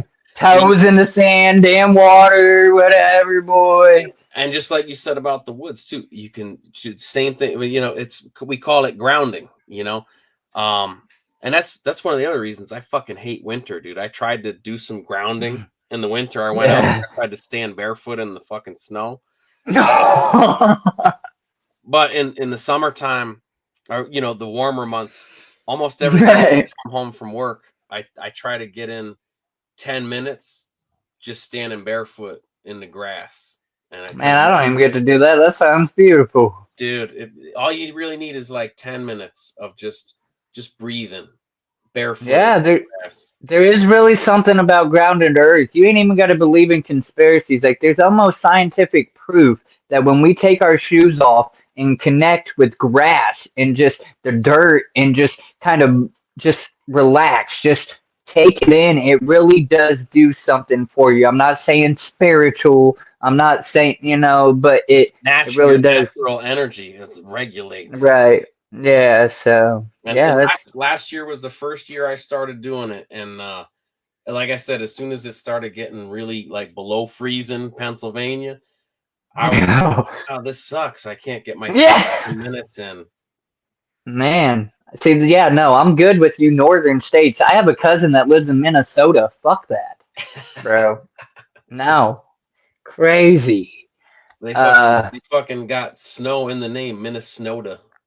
yeah, like her summer might get the highest of 60 or something, which is a fair temperature, but now her winter is Negative. crazy. Yeah, like beyond. And that's cool for her. Like being 30 degrees is a cool, a regular, like comfort temperature That's type. probably like they're wearing a pair of shorts and a hoodie. Yeah, like what? No. So yeah, that's crazy to me. But people acclimate. I mean, you Yeah, don't think about it, but you eventually acclimate to your conditions. It's just human nature. It's animal nature, not even human. human body is so fucking amazing. Right. Um, so normally, this is where I give you the chance to give any last minute shout out that you would like to give to anybody that you may or may not have shouted out or want to shout out. And then I have my own little closing. I do, Mr. mike-tek. Ooh, so fuck, man! Shout out to everybody. Shout out to Sean for being such a cool motherfucker and one of my favorite pieces of the family now. So if you're here randomly and not following him, make sure you're fucking subscribed now because I love this dude. We just had a fantastic conversation, and I need to get to know you more. Um, Also, shout out to the entire Acid Cult collection of mofos because those guys have been really cool to me from day one. Um, Shout out to Mr. Brandon Swanger. Shout out to Mr. Shay. I hope he keeps doing that Shay shit. And I know he's gonna be upset that he missed this too. He told me he was gonna try to be in it, but that man, he works a lot too. He works on top of doing the music thing, and he's got a family. Yeah. and Yeah.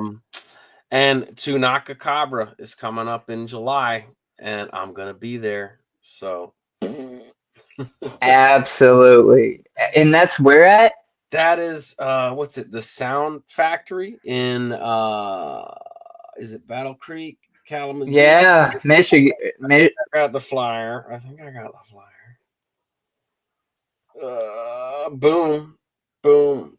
The Music Factory. Yes, Saturday, All July right. 12th. All sorts of Siamese goat god type stuff. And maybe somebody put Man. their hand and throwing it. I don't know. Yeah, there you go. That's what's up. Mike, thank you very much, dude. You've been a pleasure, man. You've really kind of got my mind thinking in areas that I really haven't thought about a little. I'll give you a little props to that one, I suppose. The conversations were great and thorough. Not one time was I not entertained or amused of some sorts. I hope, you said I was, but I hope I was an enjoyment or, you enjoyed your time. I wasn't too Absolutely. boring or whatever. I was literate enough or what have you. You rocked. I like to hit my streams the same way. So if you're a regular here, you know what I'm about to say. If you're new here, well, I guess you're about to get an earful. Not really an earful. It's how I feel, and I feel very passionate and strongly about it. I end my streams the same all the time by saying, "Tell somebody you love them." You don't know who needs to hear that. You don't know what somebody's going through in their life, and it could be you, not the next person. You that changes or alters their way of thinking, helps them get through a problem, helps them understand something. Maybe you've been through it and this is their first time going through it, and you might have the answer without even knowing, just to help them coach. You can't look at somebody and just guess what they're going through. When I was 19 and homeless, nobody thought I was homeless. They saw me out on a bench and thought I was just some dirty kid out and about on the town. Not once did somebody come up to me and say, "Are you okay? Do you need somebody to talk to?" They didn't. They just went on about their lives, and I guess that's okay. You know, our lives make us who we are today, but you can be a better person. You don't always have to be an evil, hateful person. And I believe in time and place. There is a time and place for everything. I feel like I walk a fine balance of good and evil. I used to be more so evil, but you know, I try. I'm not perfect. Nobody's perfect, damn it. And so yeah, just you know, there's not a whole lot of room for hate. There's already too much of it. So just tell somebody you love them, and have a good day, folks. Thank you very much, Mr. Tech. You're more than welcome to come back. I need your links. In fact, I'm sure Widget already sent them to me because that's my dude and he's on top of everything. There might be one or two things that I'm going to get directly from you. And I know we're definitely going to be talking more. I might just hit you up randomly with random questions. Oh, But, my door is always open for you, man. And, yep. we got love, peace, Absolutely. It and should do chicken some grease. hearts. Yeah. All right, homie. We out of here. Whoop, whoop. Whoop whoop.